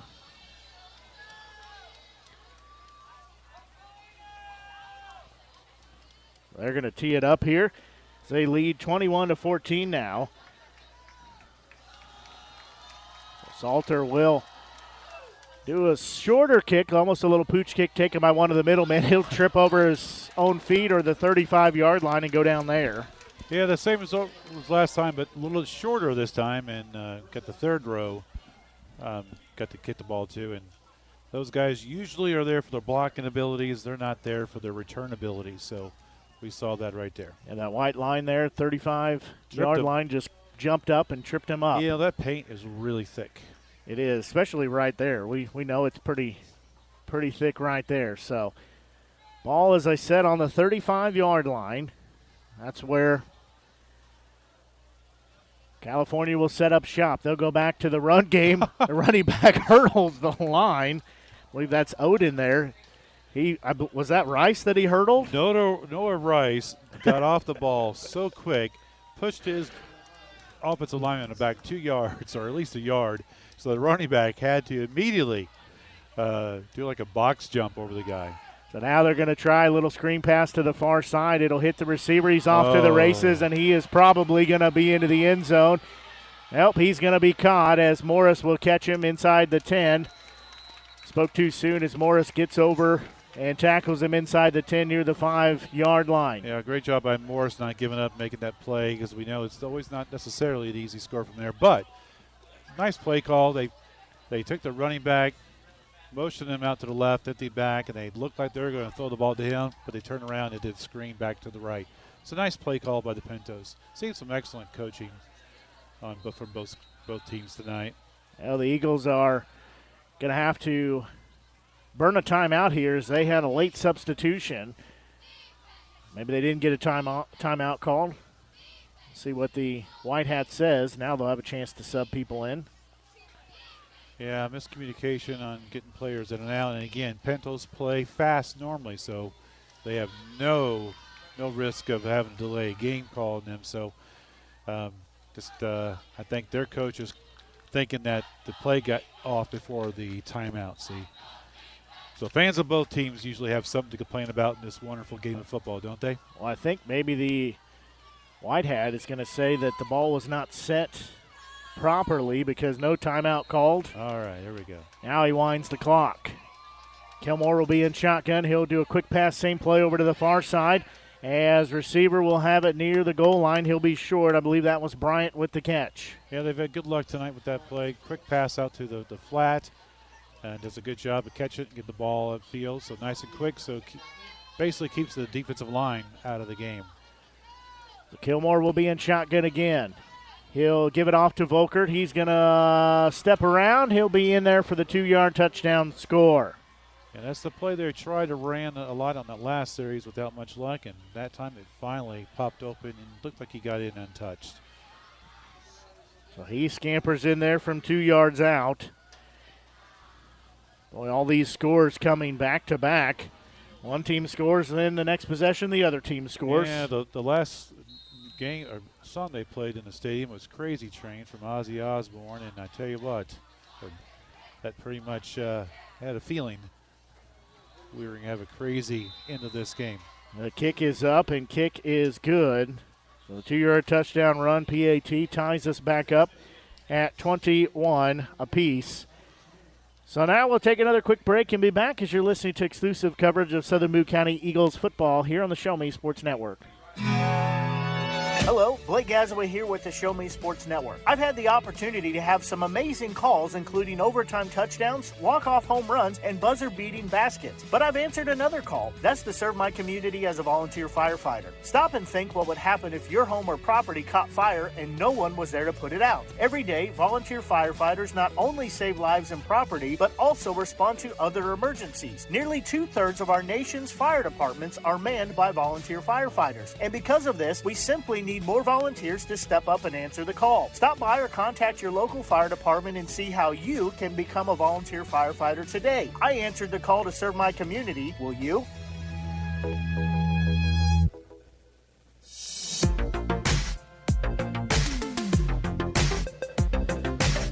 Well, just like that, we're knotted up at 21 apiece. Both teams doing a nice job answering the other one's touchdown. As ball is teed up, is going to be a pooch kick that's going to hang all right and go out of bounds. Did he use the turn signal over there? Well, it doesn't matter if he did or not because the ball's going to be, I think, placed on the 40. That's just about as good a return as you could. Great starting position. point, yeah. Yeah, both teams have been really scared to give the other team much of a chance to return. And definitely good to see for both because Morris, he's got breakaway speed, probably the fastest player on the team. And they also got some speed as well. So we're going to push him back and re-kick it. That was a false Nice. start. So either way, we'll do it again. So somebody must have got past the line of scrimmage before the ball got kicked. They do run kind of a goofy-looking thing where they have one of their guys on the left-hand side, number 22 most of the time, kind of goes in motion right behind the kicker. I'm guessing at some point he actually might do the kicking too. Yeah, that's exactly why they're setting it up like that, as he would have the opportunity to try to onside kick it. Now that one's going to be a much better kick that's going to take a bounce at the 30. Yeah, Be mistake down by at the the return 25. guy. He caught the ball with his knee on the ground. But at least it wasn't a fumble, it wasn't a turnover, so the result for the Pintos is pretty good. Ball at the 25-yard line. We had a chance to get some yards there, but knee was on the ground. You know, that's something we actually see more often than I think people realize sometimes, where players make that mistake. Well, part of the problem is the NFL. Yep, that's exactly what I was going to say. The NFL players can pick it up and run.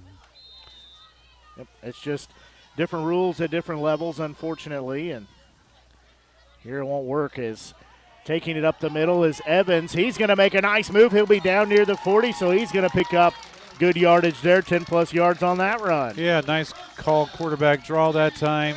Pull from the left-hand side, some offensive linemen, get some extra blockers on the right-hand side. It's really quick, got up the hole quickly. Great job by the lineman, making a nice, good hole for Evans to get up there. So ball will be on the 40-yard line. They'll break the huddle. Do the Eagles have two receivers on the top? One and a wing here on the bottom. As they'll have one back in the left hip pocket of Evans. They'll give it off to Bowles. That was who was in the backfield. Following his blockers, he'll be across midfield. He'll pick up 12, 13 yards. Another move of the chains. Yeah, another great job. Dylan Niles pulled from his left guard position that time, got up in the hole in front of his runner, and found the blocker. Did a fantastic job. And most importantly, Bowles did a great job of following his lineman. Evans will be in shotgun again. He'll get the snap. They'll give it off to Bowles one more time. He's still picking up 5 or so yards there. Dittos. Short and sweet, right? Exact same play. Dylan Niles pulled from left to right, did a good job getting in there. Bowles did a fantastic job making sure his lineman had a chance to get in front of him. A lot of running backs, especially young running backs, don't let their linemen have the opportunity that they need to set the block for them. So great play all the way around. Well, they only say he gained about 3 yards there, but either way it'll bring up a 2nd and 7. As 2 receivers top, 1 on the bottom. They'll fake the handoff, rolling to the far side is Evans. He's looking downfield. He's going to throw it, get his receiver, and it falls short. Yeah, called rollout that time to the left. Left tackle, left guard pulled out a little bit to give him some extra room to the left. A little bit of pressure from the inside. Did a pretty good job waiting to the last second. He threw the ball, about a yard or so short of the line, but good job.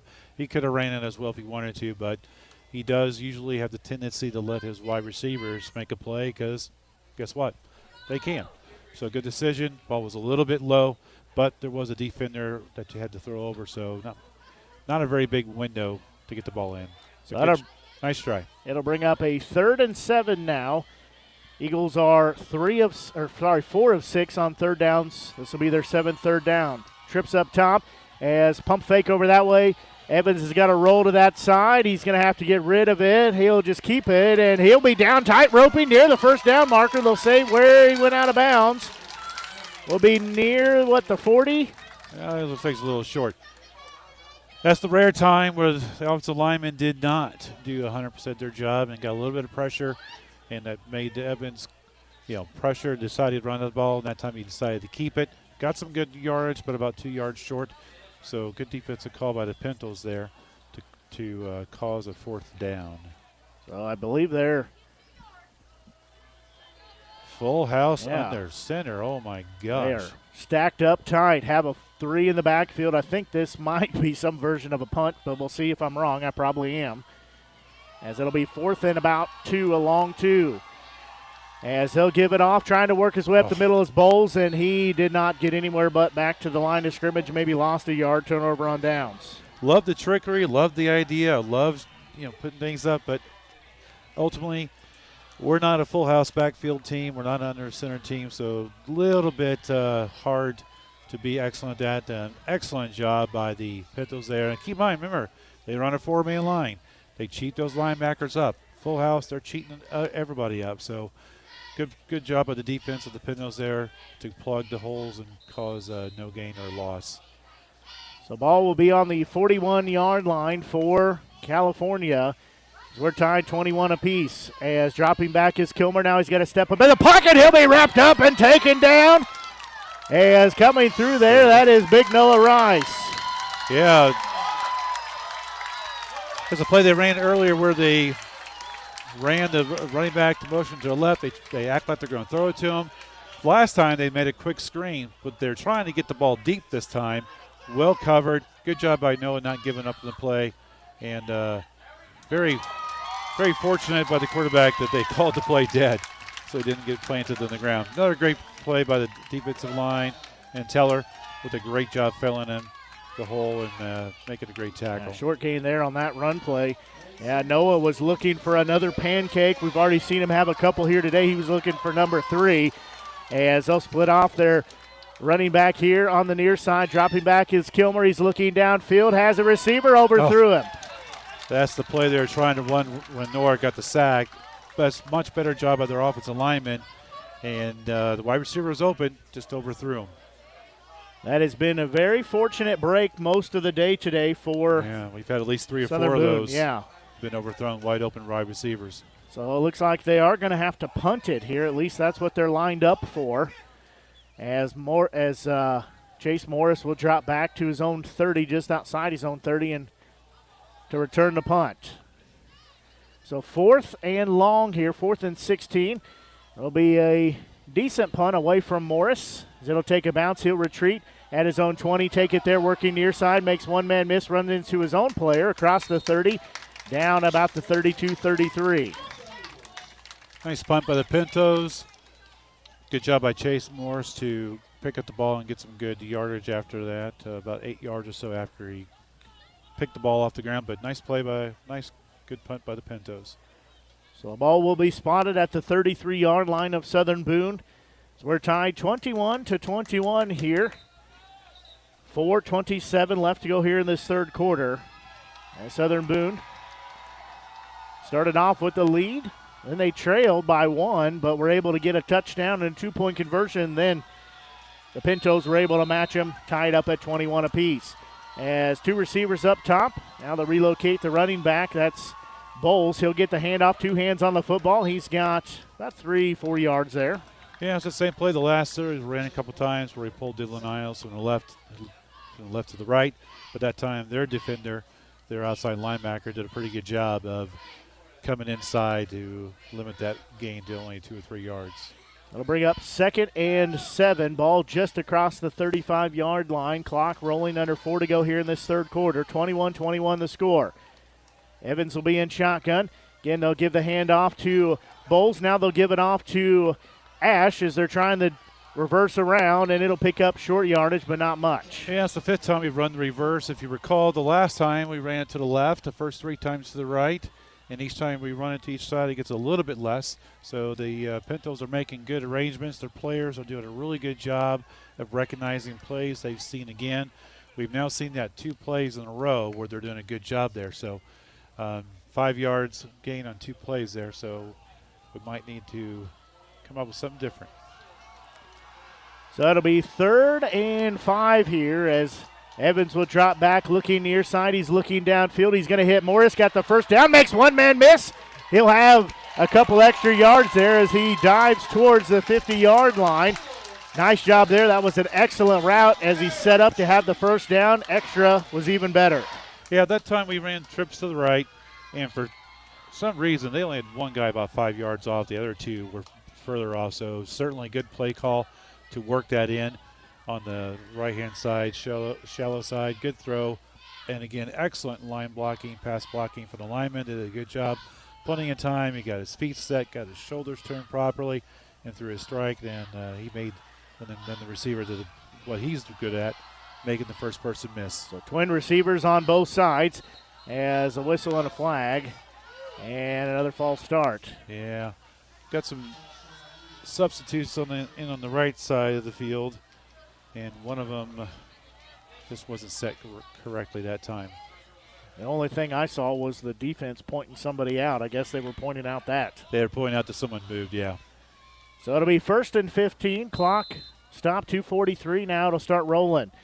Again, same formation, 1 back in the backfield. As keeping it himself is Evans, and he will be stopped about the line of scrimmage. Yeah, RPO, the run pass option with the quarterback decided to keep it, or he decided to hand it off that time. He decided to keep it, and there was no hole there. Good job by the Pintos middle linebacker to fill in. And keep in mind, he plays a good 5-6 yards deep. So a good play by him to come up to keep it to a no gain. So again, it'll be a 2nd and long here. Clock rolling, under 2:10 to go here in the third quarter. Tied at 21-21. Play clock winding down to 10. They'll have trips up top, 2 down low. As Evans will drop back, looking downfield, has some pressure. He's going to have to tuck it and keep it himself. He'll pick up a yard before he's tackled there, so it'll bring up a 3rd and very long. Yeah, their outside linebackers are really playing a really strong game tonight. That we had pretty good pass protection, but it looked like it was a call rollout to the right anyway. And nothing there. Good decision by Evans that time. Again, take what it gives you. Don't force anything. Don't force the ball. Don't do anything stupid. So good decision there. It says 3rd and 12. Clock rolling, 1:22 on the scoreboard. They'll have trips up top. Twins down low again. They're looking for something here to strike. Evans will drop back. Nice job of the line. He'll have to step up now. Rolling to the near side. He's going to throw it downfield. That was well short. Yeah. Just ran out of room. Yeah, again, whenever the Pintos see the empty backfield, which they did again, they take number 11. their right outside linebacker, and he comes hard blitzing. But that time, good job by the left tackle that time to pick him up and to keep him slowed down. So it was a good job there, but he still had a little bit of pressure, so he rolled to the right. Good decision, threw the ball, basically shortened away to make sure nobody else had it, because we do have good field position right now. And somebody's going to run on late here for Southern Boone. Yeah, I think we're still trying to get everything in for Inslee. Inslee has not been back in, has he? I have not seen him in. As Taylor will punt it here. Low sidewinding punt is going to bounce at the 30, trickle down inside the 25, where it'll be down there. Yeah. Yeah, it's twice now where Inslee would be in there and have to rush somebody in and get him in his place. So I think he's down on the left sideline. Yeah, I think you're right there. Yeah, and dressed in street clothes. So hope the young man's going to be good. He is dressed in street clothes. No. So yeah, probably changed at halftime. Not going to guess. We're not the football doctor on Twitter.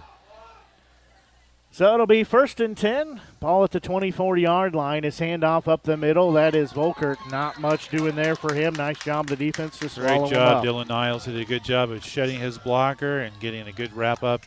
6'5" versus 5'5", so it's awful hard a lot of times for those tall guys to tackle low, and he did a great job there of keeping him in check. Good job, Dylan. So I'll have a receiver on either side, also a wing over here on the near side, as they'll give it again to Volkert, trying to work on that far side, and he'll be hemmed in and thrown down. I'll say maybe he got back to the original line of scrimmage. Yeah, that's the same play. They tried to run to the left. This time they ran it to the right. It looks a little bit odd, a little slow getting there, and it gives the defensive line a good chance to get off their blockers. This will bring up a 3rd down, as dropping back is Kilmer. He will hit his receiver. He'll be short, though, of the 1st down marker, but it will be a completed pass. It'll bring up a very small 4th down. Oh, they're here. giving it to him. They gave it to him. Well, nice play by the Pintos there. Nice, good pass. Nice catch by number 15. I don't agree on that spot, but again, my opinion doesn't matter, as Volkart is going to have about 7 yards there before he's tackled by the second wave of the defense. Offensive line did a great job that time making hold. That's a similar play they ran a couple times earlier. This time Volkart got through there, but good tackle by Jennings there to make sure keep it to only an 8-yard gain. So that will take us to the end of the 3rd quarter, as we're tied at 21 apiece. We'll take a quick break and be back.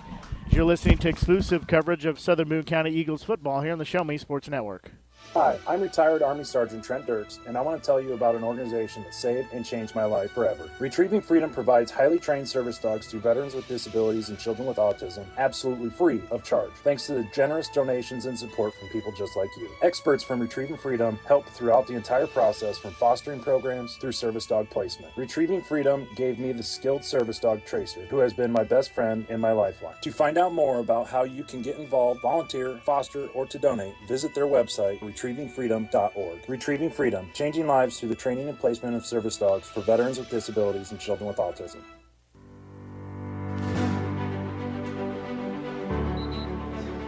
Well, we go to the 4th quarter here. It is a 21-21 game.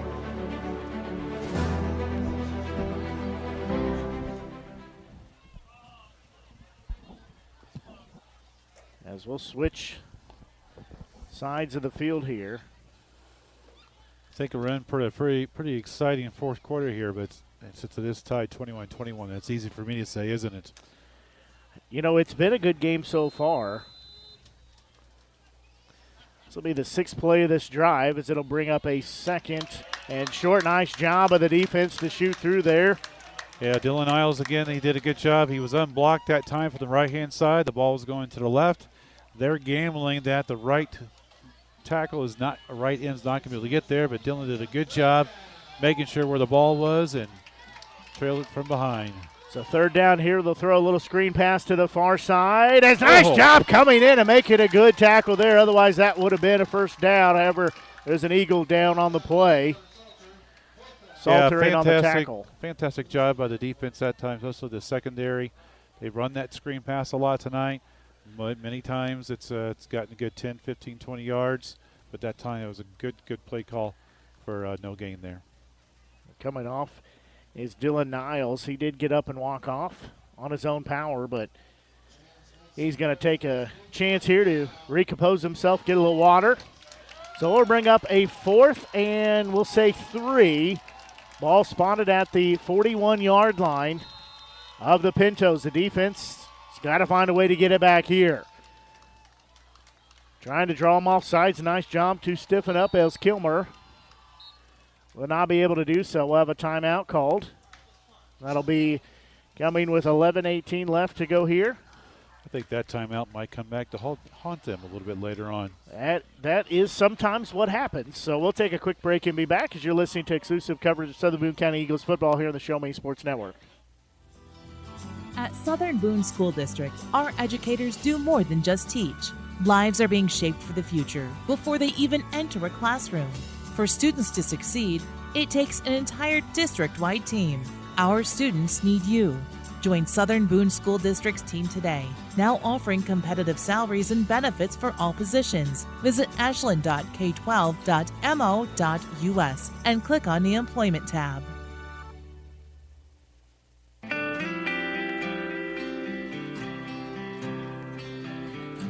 Well, timeout called here by California. They were trying to draw the defense off sides, but wisely everybody's staying home, doing a great job. So now we'll see if they're actually going to punt it or go for it here. Looks like they are going to try to go for it. As Kilmer will have 2 receivers here on the near side. He'll give it up the middle to Volker, and he's going to be just falling forward to get the first down. He was short, but his body fell forward to move the chains. What a gutsy call for your head coach there to put it in the player of your young men, and fantastic run by that's number 3. Well, you're right, that's Odin. Fantastic hard-nosed run for the 145-pound running back. So a new set of downs here as they'll again give it off. Working the far side is Odin. He'll have about 6 yards before he's ushered out of bounds near midfield. Is the ball on the ground? I think so. Looks like there might have been a fumble there. No. He either fell on it or it was caused by the ground. Yeah. Another good tough run. The Pintos are running the ball in between tackles right now. Offensive line's doing a good job getting off the ball, getting some holes. We'll have to see if we need to blitz a guy here or there. What's Coach Garris got called up? Second down now as they'll hand it off. And straight up the middle is Odin. And he's going to pick up near the first down marker. Yeah, they got a bad mark that time. We'll take it. That was a good pinball move right there. He got hit, and he's small, and bounced off the defender and got a couple more yards, but still short. High snap, but able to corral it as Odin will have the first down before he's upended and twisted around and planted at the 40-yard line as he picks up about 7. Yeah, good tough team tackle by 2 Eagle defenders that time. But nice big hole by the offensive line by the Pintos. They've been running that same play about 4 times in a row now since that 4th down and 3. Ball on the 40-yard line as they'll give the handoff to Odin. He's going to be cut down quickly as that time they might have went back to the honey hole one too many times. One too many times. And that time our left-hand side linebacker, outside linebacker, that being Mr. Jennings, did a good job getting in there. And we got a substitution here. It looks like we're not going to be able to. We got to call timeout. We're trying to get some quicker guys. Justin Post is coming in for Noah. Gets a little bit more quickness in there. So we'll take a quick break ourselves and be right back as you're listening to exclusive coverage of Southern Boone County Eagles football here on the Show Me Sports Network. In today's world, injury prevention is at the top of everyone's list. However, heat-related occurrences get routinely overlooked. Zealous WBGT puts that front and center. By using cutting-edge formulas and technology, Zealous WBGT streamlines and simplifies obtaining and documenting wet bulb globe temperature readings. With a simple touch of a button, you can check WBGT anywhere in the world, receiving alerts when the WBGT goes over the threshold you select. Join the stress-free way to protect student-athletes, employees, and overall operations from extreme heat by downloading the free Zealous WBGT app today. Save time, save money, save lives with Zealous WBGT.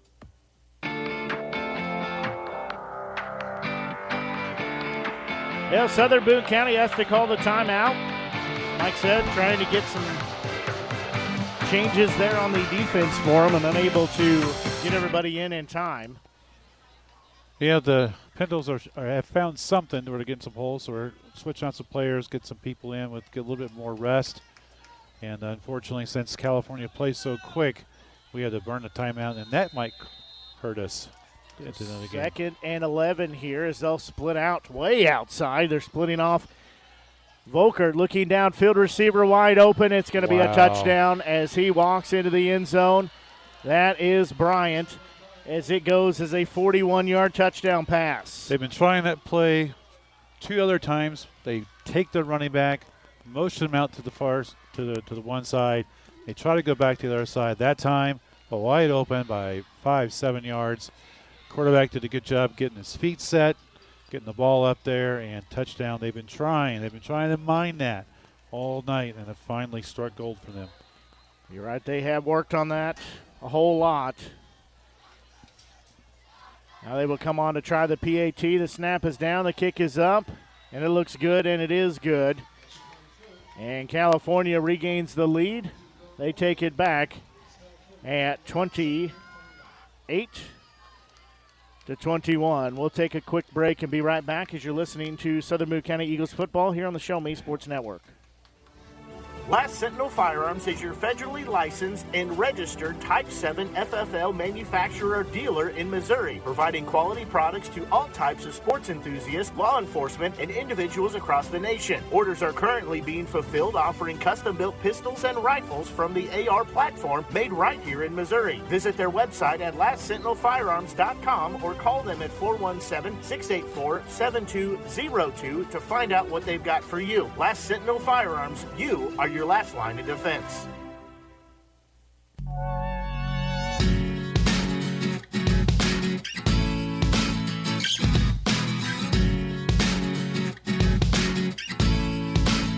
Well, Southern Boone now has to find a way to answer back as they will try a little pooch kick, and that one's going to be taken and down at the 40.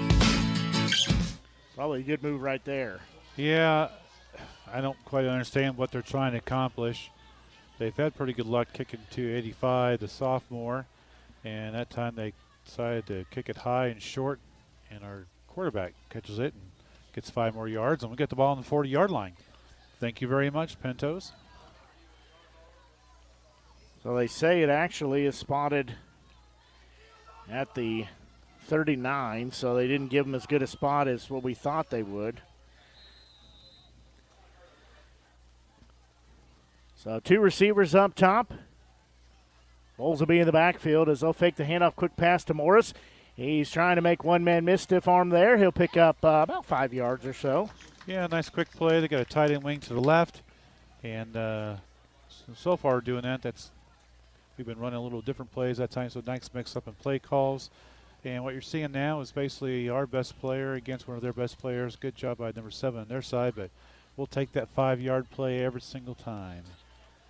Don't give them a real good spot. It's only picked up 4. Well, now they move it out. So it'll be 2nd and 5. Twin receivers down low. Bowles in the backfield. Shotgun snap to Evans. He'll give it off to Bowles, cutting it up the middle. He'll squirt forward, maybe gain 2. Yeah, that time where we've been pulling Dylan Niles from left to the right. This time we pulled right guard right to the left. And I believe that was Jonah Wall that time. 67. Yeah, Jonah Wall did the pull that time, and that time the Pintos linebackers did a really good job of filling the hole a lot quicker. So it'll bring up a 3rd, and we'll say 3 here. Yeah, Southern Boone has 2 receivers up top. They'll give the handoff to Bowles, trying to work the far side. He'll be across midfield, have the first down. Yeah, that play's worked well for us. This time it was Dylan pulling from left and right, and then did a great job of getting out there in front. Bowles did a good job of following his lineman and got a nice, good gain. So ball spotted at midfield. Be a new set of downs. Clock rolling, 8:17 and counting here in this 4th quarter of regulation. It is a 28-21 score. California leading Southern Boone. 2 receivers up top, 1 down low. Southern Boone going right to left on your Show Me Sports Network, Media Center, or app, however you're listening. Now they'll send Taylor over to the far side as well. They'll fake there, give the handoff, and across for 4 or 5 yards. Yeah, it's the same play we've been running. Pulling Dylan Niles left to the right. Good job by Dylan. This time we have got a backup running back in. Bishop. Yeah, Bishop's getting some good playing time tonight. Haven't seen much from him before tonight, but he's getting the call often tonight. Now to bring up a 2nd and 7. The receiver split down low here. They'll have a couple up top. Ball on the far hash on the other side of the field from us here in the press box. As they'll keep it himself is Evans trying to get the corner, and he will be taken out of bounds and rolled up there. Yeah, good job by the Pintos defense that time. That time instead of, we pulled Dylan from left to right again, but we faked the counter to the left, and quarterback kept the ball behind Dylan, and just a fantastic job by the defense of the Pintos to fill that hole. Yeah, he slides down, and then hear the crowd kind of groan as he slides down and gets wrapped up high and kind of twisted around, but he says he's okay. It's a 3rd and 6 now. Clock nearing 7 minutes to go. Twin receivers either way, one back in the backfield. That's Bishop. Evans will be in shotgun. He'll get the snap, looking near side, looking downfield. Now he's going to have to roll here to the near side, looking downfield still. He's going to hit his receiver and Morris. First down and more as he dumped it off to him. Nice juke move to get outside, inside the 25. Nice play by the Eagles that time. A little bit of pass pressure. Force Evans out to the left.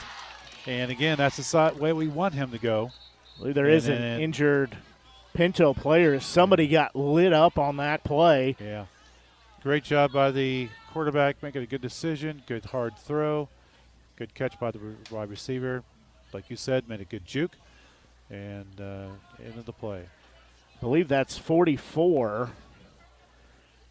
Landon Dunham, I think that's Landon Dunham, as he got lit up on the play by one of the other receivers throwing a block for Morris as he moves the chains. Unofficially, that's the 16th first down in the game that I have for Southern Boone. As they're going to tend to him, we're going to take a quick break, and we'll be back as you're listening to exclusive coverage of Southern Boone County Eagles football here on the Show Me Sports Network.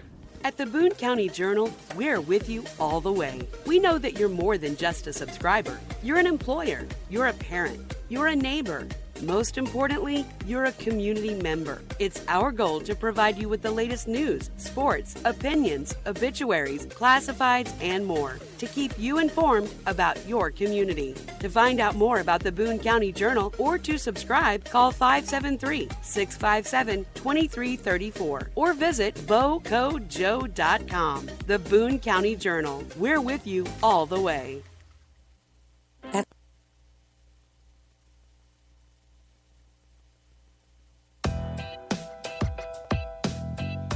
Looks like they did. So they call a penalty on that block. As much as I hate to agree with the Zebras down there, now the officials, I think that's a good call because it's been a change a couple years ago. They have it in college too. I know Mizzou got called for it. I think Dove got called for it in the first game. It's whenever there's a defenseless player, if the offensive guy can't see, or the defender can't see the block coming. And 100%, he had no idea it was there. Right. He just turned around and he got walloped. Like I said, 5 years ago, 3 years ago, that would have been fine. But they did change that fairly recently. So as much as I hate to admit that's the right call, that is the right penalty there because it was a defenseless player and he was looking one way and got walloped the other way. He stood up and went back right down immediately. I'm not sure if he knew what game he was at that moment. I think we need to reset the play clock here, maybe.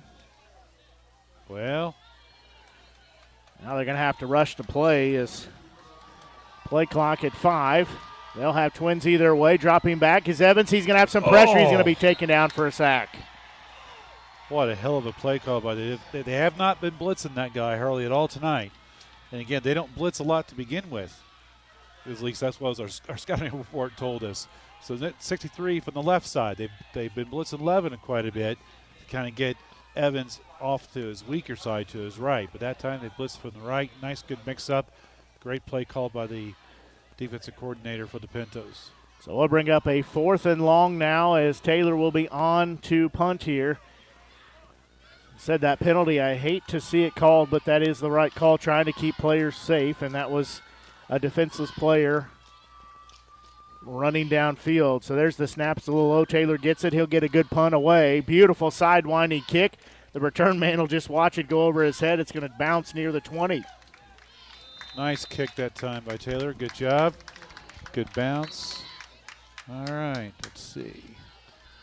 So California will take over at the 19-yard line.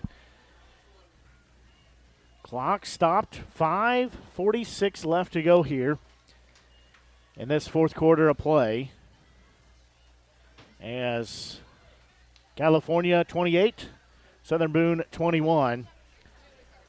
This game has been a track meet of sorts, and it's been a stalemate. Much of it we've really played much of a chess match, but just like what head coach and Mark Ross talked about, the big key was eliminating those big plays, and that's what hurt them so far. Has been huge. Like I said last series, Pintos have not shown much desire to blitz in the past. Now, they didn't have to against Fulton. But anyway, they have not shown much desire to do that. A couple blitzes the entire year. Now they're doing quite a bit. So they're showing their hands now. So it's time for us to say, hey, what can we do against that? So big defensive series here, but the defense got to do everything it can to keep this to 3 and out as much as possible. Just 2 timeouts, I think we recall. So we need to. Yep, each team with 2 timeouts. Said clock stopped. 5:46. 28-21 California lead. Twin receivers at the top, one on the bottom. As they'll hand it off straight up the middle. With it, the running back will pick up 5 yards. Go down there. Yeah, just kind of spread out the offense a little bit that time. Run up the gut with their small running backs. Nice, good hole. Defensive lineman made the tackle, but he made the tackle 5 yards downfield. Not really what we want them to do, so good job with the Pintos offensive line. Volker was the ball carrier, squirts through for that 5 yards. So now bring up 2nd and 5 as they'll fake the handoff. Quarterback Kilmer will keep it, and he will have maybe a yard. Yeah, fake that time to the running back. The play had been running quite a bit in the second half. Quarterback kept it. He looked a little hesitant back it was there. Not a pretty play to watch. Yeah, and I didn't really. He had the ball out in front of him. Didn't look very pretty at all. Be interesting to see if they try to slow it down here a little bit, but they haven't shown the tendency to be able to do that. So they do give him a short gain. It'll bring up a 3rd and 4 now.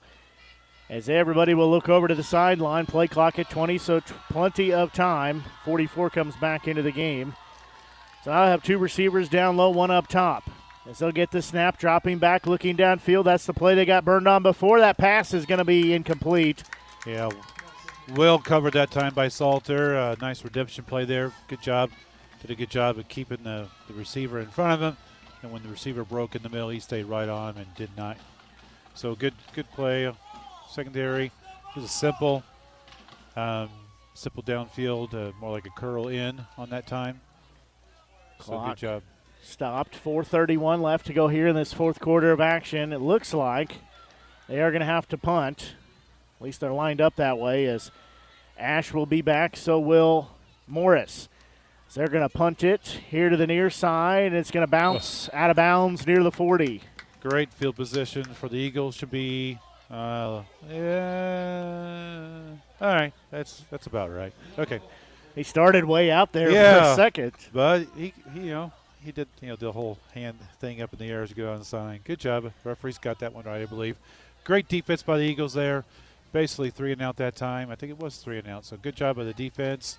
Now we just need to get our offense playing some subs in there. We got number 79. We got Owen Folk playing a little bit, giving Mr. Young a chance to get a breather. So we need to make sure that we know our assignments. We don't have any false starts. So let's see what we got here. 4:26 left on the clock. 28-21 lead for California. Southern Boone has the football at the 43-yard line. There's everybody going except the center and the football and the quarterback. Yeah. They call that on Southern Boone. We moved. We moved at the same time as there too. So, yeah. That gets to the much of the chagrin of the home crowd. Well, if the offensive line don't move, we get 5 yards. But since he moved the same time with them, they're going to call the offense every single time. Unofficially, the 17th penalty of the game here for Southern Boone. So now it'll be 1st and 15 now as they back up Ball now at their own 38-yard line. Same formation, Twins on either side. As they'll fake the handoff, keeping it himself is Evans, trying to work the corner, trying to stretch it out. He's got a block there. He'll pick up about 7-8 yards, somewhere in there. We'll see where he officially went out at. That was supposed to be a called quarterback keeper up the middle like we've run a couple times with a pulling guard, but good job by the Pintos to string it out, but good job by Evans to get as much as he could. So nice, 7-yard gain that time? He does get 7 yards out at the 45-yard line. Nice gain. Good block on the outside by the wide receiver. Same formation as Twins on either side for the wide receiving core. Southern Boone going right to left. As one back in the backfield, that's Bowles. He'll stay in to protect. Now he'll break out, run downfield as Evans got to roll here to the near side, looking downfield for Morris. Too much under that pass. Yeah. Got a little pressure late. The lineman did a good job of holding the pocket for a while, but unfortunately you can't hold the pocket forever. Pushed him off to the left-hand side. I think that time he just made the wise decision to throw the ball where no one else could get it. And so nice choice. He didn't have much room to run, so good decision by Evans. Morris was trying to get the separation there, doing some little stutter steps, trying to fake the defender out. The ball was just too far over his head. This will bring up a 3rd and 8 now. Ball spotted at the 45. Trips down low, Twins up top. Dropping back is Evans. Now he's going to tuck it himself, and he's going to take off to the far side. He's going to throw it downfield, has a receiver, and he caught the ball at the 25-yard line and falls down. I believe that is... He did an awesome job getting his hands underneath that ball because I saw something bounce. So good job by the receiver get his hands under the ball to where the ball bounced off his arms. Good job by Evans. Got a little pass rush. They blitzed the outside linebacker from the right side, number 11. Stepped up. Thought he was going to run it, but he said he threw it. Again, he has a tendency to want to get the ball to his wide receivers. That was James Bassnett who caught that. Yeah, good job getting his hands underneath it. His arms. Ball on the 25-yard line now. New set of downs here for the Eagles. As Evans in shotgun, he'll give it off to Bowles, trying to work the far side, cuts it up the middle. He'll have short yardage. Yeah, that's our bread and butter run play where we pulled Dylan Iles from the left side to the right. The running back who lines up on the left-hand side follows him to the right. And it's been a pretty good play for us most of the night. Pintos are starting to stiffen up, and this is where we get that chess match. They say he gains 2 yards. It'll bring up a 2nd and 8 ball at the 22-yard line. Maybe a 2nd and 7, rather. So they'll send one in motion here to the near side. Dropping back is Evans. They'll give a delayed handoff to Bowles straight up the middle. He's across the 20 down maybe about the 17. Yeah, Diddle's to the left that time. The right guard pulled this time instead of Dylan Iles to the left. Hand the ball going right to left. And Bowles did a good job of getting about 5 yards that time. So a little bit more real estate there, the gain to the left side than the right side. So it'll bring up a 3rd and 3. Clock rolling, under 2:40 to go here in regulation. Almost 9:30 here on the Show Me Sports Network. Blake Gazaway here with you, joined by Mike Freese. Bringing you exclusive coverage of Southern Boone County Eagles football here on the Show Me Sports Network. We'll overload the near side here, as they'll give a quick handoff to Bowles, trying to get behind his blockers. He is going to be short. Tried to stretch it out, but he's going to be short. Good hard run, good spin at the very last second, but not quite enough. It's going to be 4th and less than a yard now. 2:16 on the clock. So it'll be 4th and very short here, as clock rolling, under 2:10 to go. Southern Boone trailing 28-21. They'll have 2 receivers here on the near side. One on the far side. Evans will be in shotgun. They'll give it to Bowles. He's going to go up the middle. He's got the first down and more. Good run by Teller Mange that time. Right. I just picked that up, that it was a different ball carrier. Yeah, it runs in the family. The hard-nosed running backs, the whole family, his brother was the same way, hard-nosed running. Good hole on the left-hand side between Post and Dylan Iles. Did a good job. So that'll bring up a new set of downs, 1st and 10. Ball at the 12-yard line. In shotgun is Evans. They'll do the end around on the double reverse again. That one taken by Ash. He's cut down after a short gain. Yeah, that's like the sixth time we run that play, and that time he cut it up early this time. That was the right decision. There wasn't much to the outside. Not much gaining that time. He did run up the middle, follow his pulling guard Dylan Niles again for a gain of 2. So to bring up 2nd and 8. Ball at the 10-yard line. Nearing a minute to go in regulation. Rolling to the far side is Evans. He's looking downfield. He's going to throw it, and it's going to be caught for a touchdown. Wide open Chase Morris for a 10-yard touchdown. Hell of a play by A.J. that time. He's rolling to his right. He did a fantastic job of getting his shoulders turned. Threw an absolute strike to a wide open Chase Morris. We basically flooded the entire right side on that play. Great play call. 2 wide receivers were in front of him, pushing off to the right side of the end zone. It left the middle right of the end zone wide open. So beautiful play. Looks like we're going to go for 2 here. Well, I was just going to ask, what do you think we do here? Do you go for 2 or take the lead, or do you? Can I tell you in a minute? I'll tell you in a minute if that was a good decision or not. Right. So that play was clock, 8-7. We're going to have to call a timeout. We are going to call a timeout. The timeout comes with 55.7 seconds left in the fourth quarter. I love this chess match. I love the gutsy call by Coach Ross to go for 2. End it right here. I love it. This is one of those situations that really is either going to set the tone for how his tenure at head coach will be, or we're going to talk about it and question if that was the right, decision. I won't question it. Great call. I like it. Shows confidence in your players. We know we can get 2.5 yards. They've already done it once. Question is, how do you want to do it? They've already done it once. Do you want to throw it, or do you want to? I don't think we'll see the reverse. That's not been working very well for us. I think they'll do a single back. I don't think they'll go I don't think they'll run an empty backfield. So that's my guesses so far. But they might throw it in the corner of the end zone like you like. I mean, I do like the little fade to the back pylon. I've seen a lot of football games won that way. Yeah. It's just a good wholesome play that seems like it pays dividends most times. So currently it's a 1-point game again, 28-27, 55.7 seconds left here on the clock. Southern Boone's going to have a chance here. They're either going to take a 1-point lead or trail by 1. As empty backfield, as Evans will be in shotgun. He'll take the snap, has to roll to the far side, looking. He's going to try for the pylon himself. No, he'll throw it over. He's got the 2-point conversion. As he flips it into the corner of the end zone. Is that Ash with it? I believe so. That was Kellen Ash. Not only did he throw the football, he threw the towel. So they ran a somewhat empty backfield. They had Bowles in as a sniffer back. So it was not quite, but basically mass pass protection, rolled out to the right.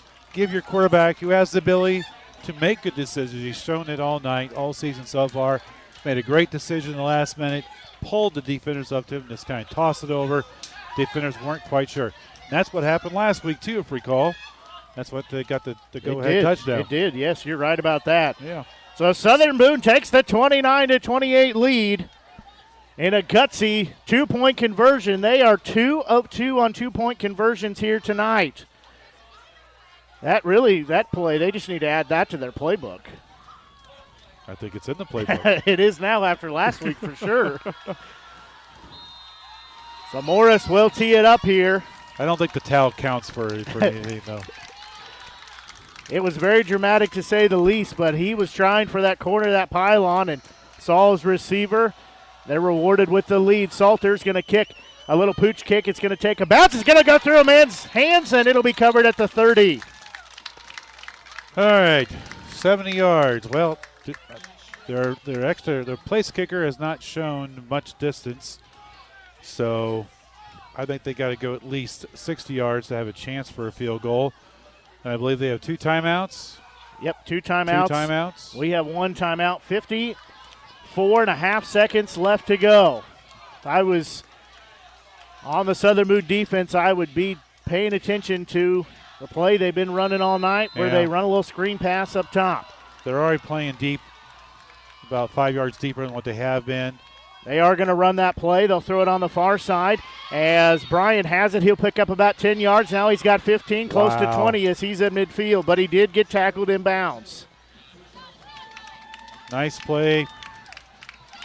It's not quite a prevent defense, but they are playing further back than what they normally would. They're playing about 10 yards back instead of about 5 like they would in this normal. Clock rolling, 41 seconds to go. Dropping back is their quarterback in Kilmer. He'll hit his receiver. That's Bryant for 10 yards. He'll step out of bounds. Yeah, good throw. They're taking whatever the defense has given us. Be interested to see if Coach Garris at some point here changes things up. Say he did not get enough, though, for the first down.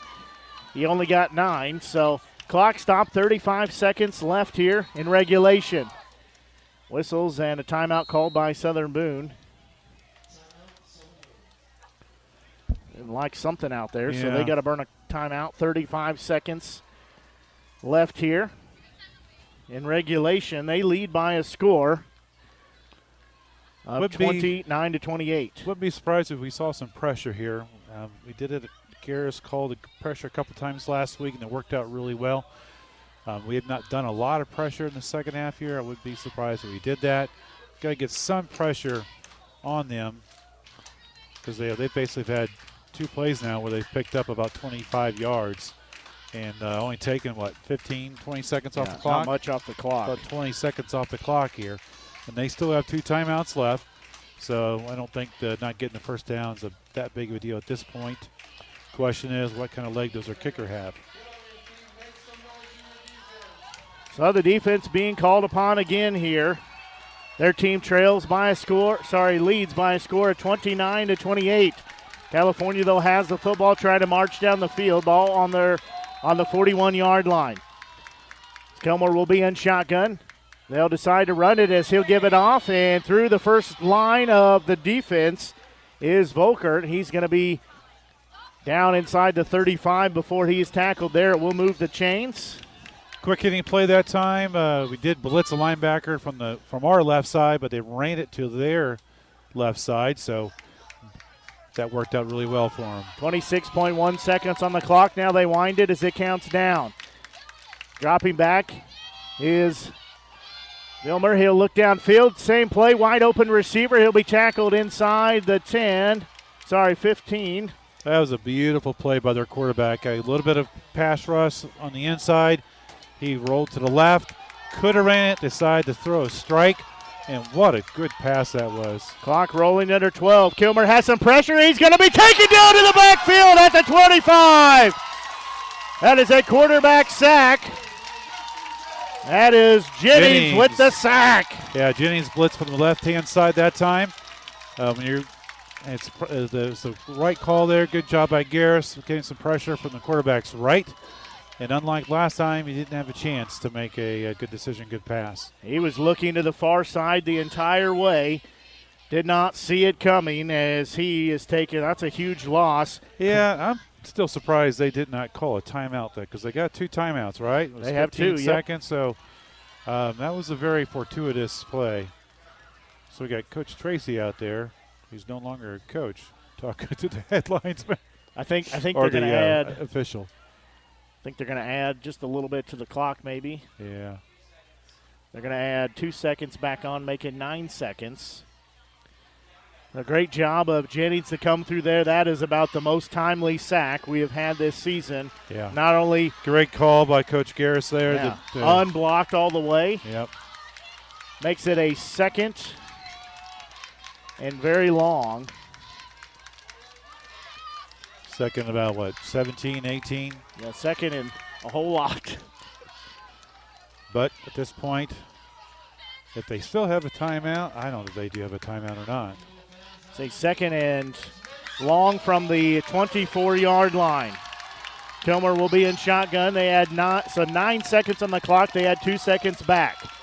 As they'll have verticals all the way looking downfield. As pass will be to Friedmeyer. He'll be tackled short of the marker. They'll stop the clock. Timeout called. Yeah, Blitz Jennings the same time from their right side. He got good pressure, good throw to get what they could. So the question is now, is that close enough for their kicker to even try? Or they got one more play to get the ball in the end zone? So 4.1 seconds left to go in regulation. It's going to bring up a 3rd and long, still a 3rd and 11 here, as ball spotted at the 18-yard line. I think, without a doubt, this is well outside their kicker's range, and they are going to run the offense back I would on. agree. The problem is they got 2 wide receivers do a really good job of getting their hands up and catching the ball. So 3rd down here, 4.1 seconds left. This could be the ball game. Should be the ball game. As Kilmer will be in shotgun. Again, verticals all the way. 2 receivers, 3 up top, 2 down low. He's going to roll here to the near side. He's looking into the end zone. They'll throw it for Kilmer. It'll be incomplete. Clock says 0-0-0. That is the final.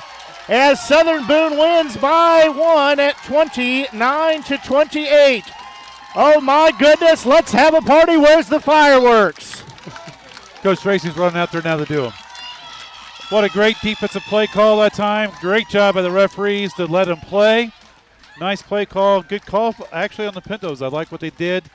We blitzed from the left. They ran their quarterback, rolled out to the right. He made a good pass, got the ball to where his wide receiver to have a good chance. So well defended by the defensive back that time, who I didn't catch who that was.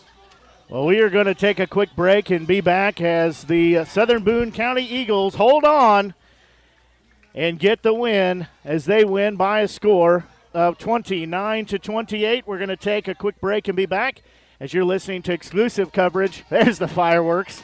You're right, he was hustling over there, so we're going to take a quick break. Yeah, he had to run like the whole field. Yeah. I mean, give the guy a break.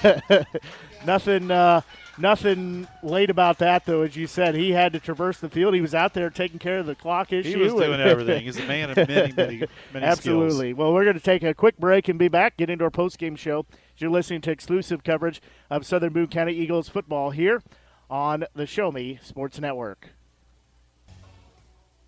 Since 2018, Han Custom Laser Engraving LLC has been specializing in all things custom, using large format, high-powered lasers with some of the most advanced technologies on the market. Anything can become a canvas. The state-of-the-art system makes quick work of custom engraving on cups, glass, tile, wood, acrylic, metal, headstones with endless possibilities. They also offer custom one-of-a-kind signs that are sure to make your design stand out. Find them on Facebook at Han Custom Laser Engraving or call 573-489-8732 to find out more. Han Custom Laser Engraving LLC, a veteran-owned business.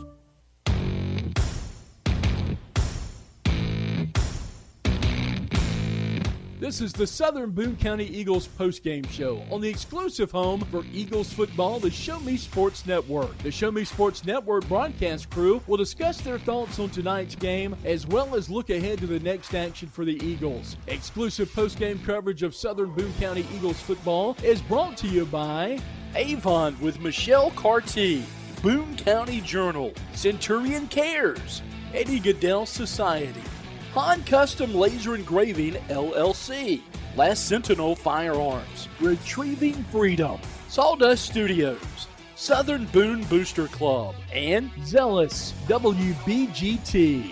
You're listening to exclusive coverage of Southern Boone County Eagles football on the Eagles Radio Network. Now let's go live to the field to the Show Me Sports Network broadcast booth. Well, it is a night to celebrate as Southern Boone gets the victory by a final of 29-28 in a game that saw them take 2 chances and have to go for 2 two-point conversions. One of those put them an opportunity to tie the ball game up. And the other one, well, that gave them the lead. Ultimately, they hold on and win by a final of 29-28. In a game that I think it's safe to say the Mark Ross era has begun with a bang as they come in. California does and get stunned here as they lose by a final of 29-28. They had a chance to win it there late in the game, but the defense comes up big time for Southern Boone As taking a look at your scoring summary, well, it's a little hit or miss at times, but like we said, the most important part, Southern Boone holds on to get the win as the student section lined up, the players finishing up their meeting down with coaching staff as they run through the players here, the fans here that have hung around, particularly the student section, get a big hand from them as they run by. Well, Southern Boone was able to get on the board first as they scored on a 20-yard touchdown pass from Evans to Morris. The PAT by Salter was good. That gave them the 7-0 lead with 4:04 left in the first quarter. That was a 5-play, 37-yard drive. Then California would answer on their next drive, their next possession. They would drive 6 plays for 70 yards as they cap it with a 24-yard touchdown pass from Kilmer to Kilmer. That's quarterback to wide receiver. The PAT was good. That tied it up at 7 apiece with 2:07 left in the first quarter. Then California would score again as they would have a 1-yard touchdown run by their quarterback. PAT was good. That was a 9-play, 80-yard drive. That came with 8:06 left in the second quarter. That made it a 14-7 score in their favor. Then Southern Boone would answer on their next possession as they scored on a 15-yard touchdown pass play from Evans to Ash. The PAT was no good by Salter. That was an 8-play, 63-yard drive. That made it a 14-13 advantage, still in favor of the Pintos, with 3:58 left to go before halftime.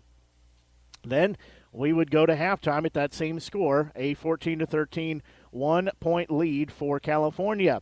Then Southern Boone would come out and score first in the second half on their first possession as they would score on a 15-yard touchdown pass from Evans to McKee. The 2-point conversion was good.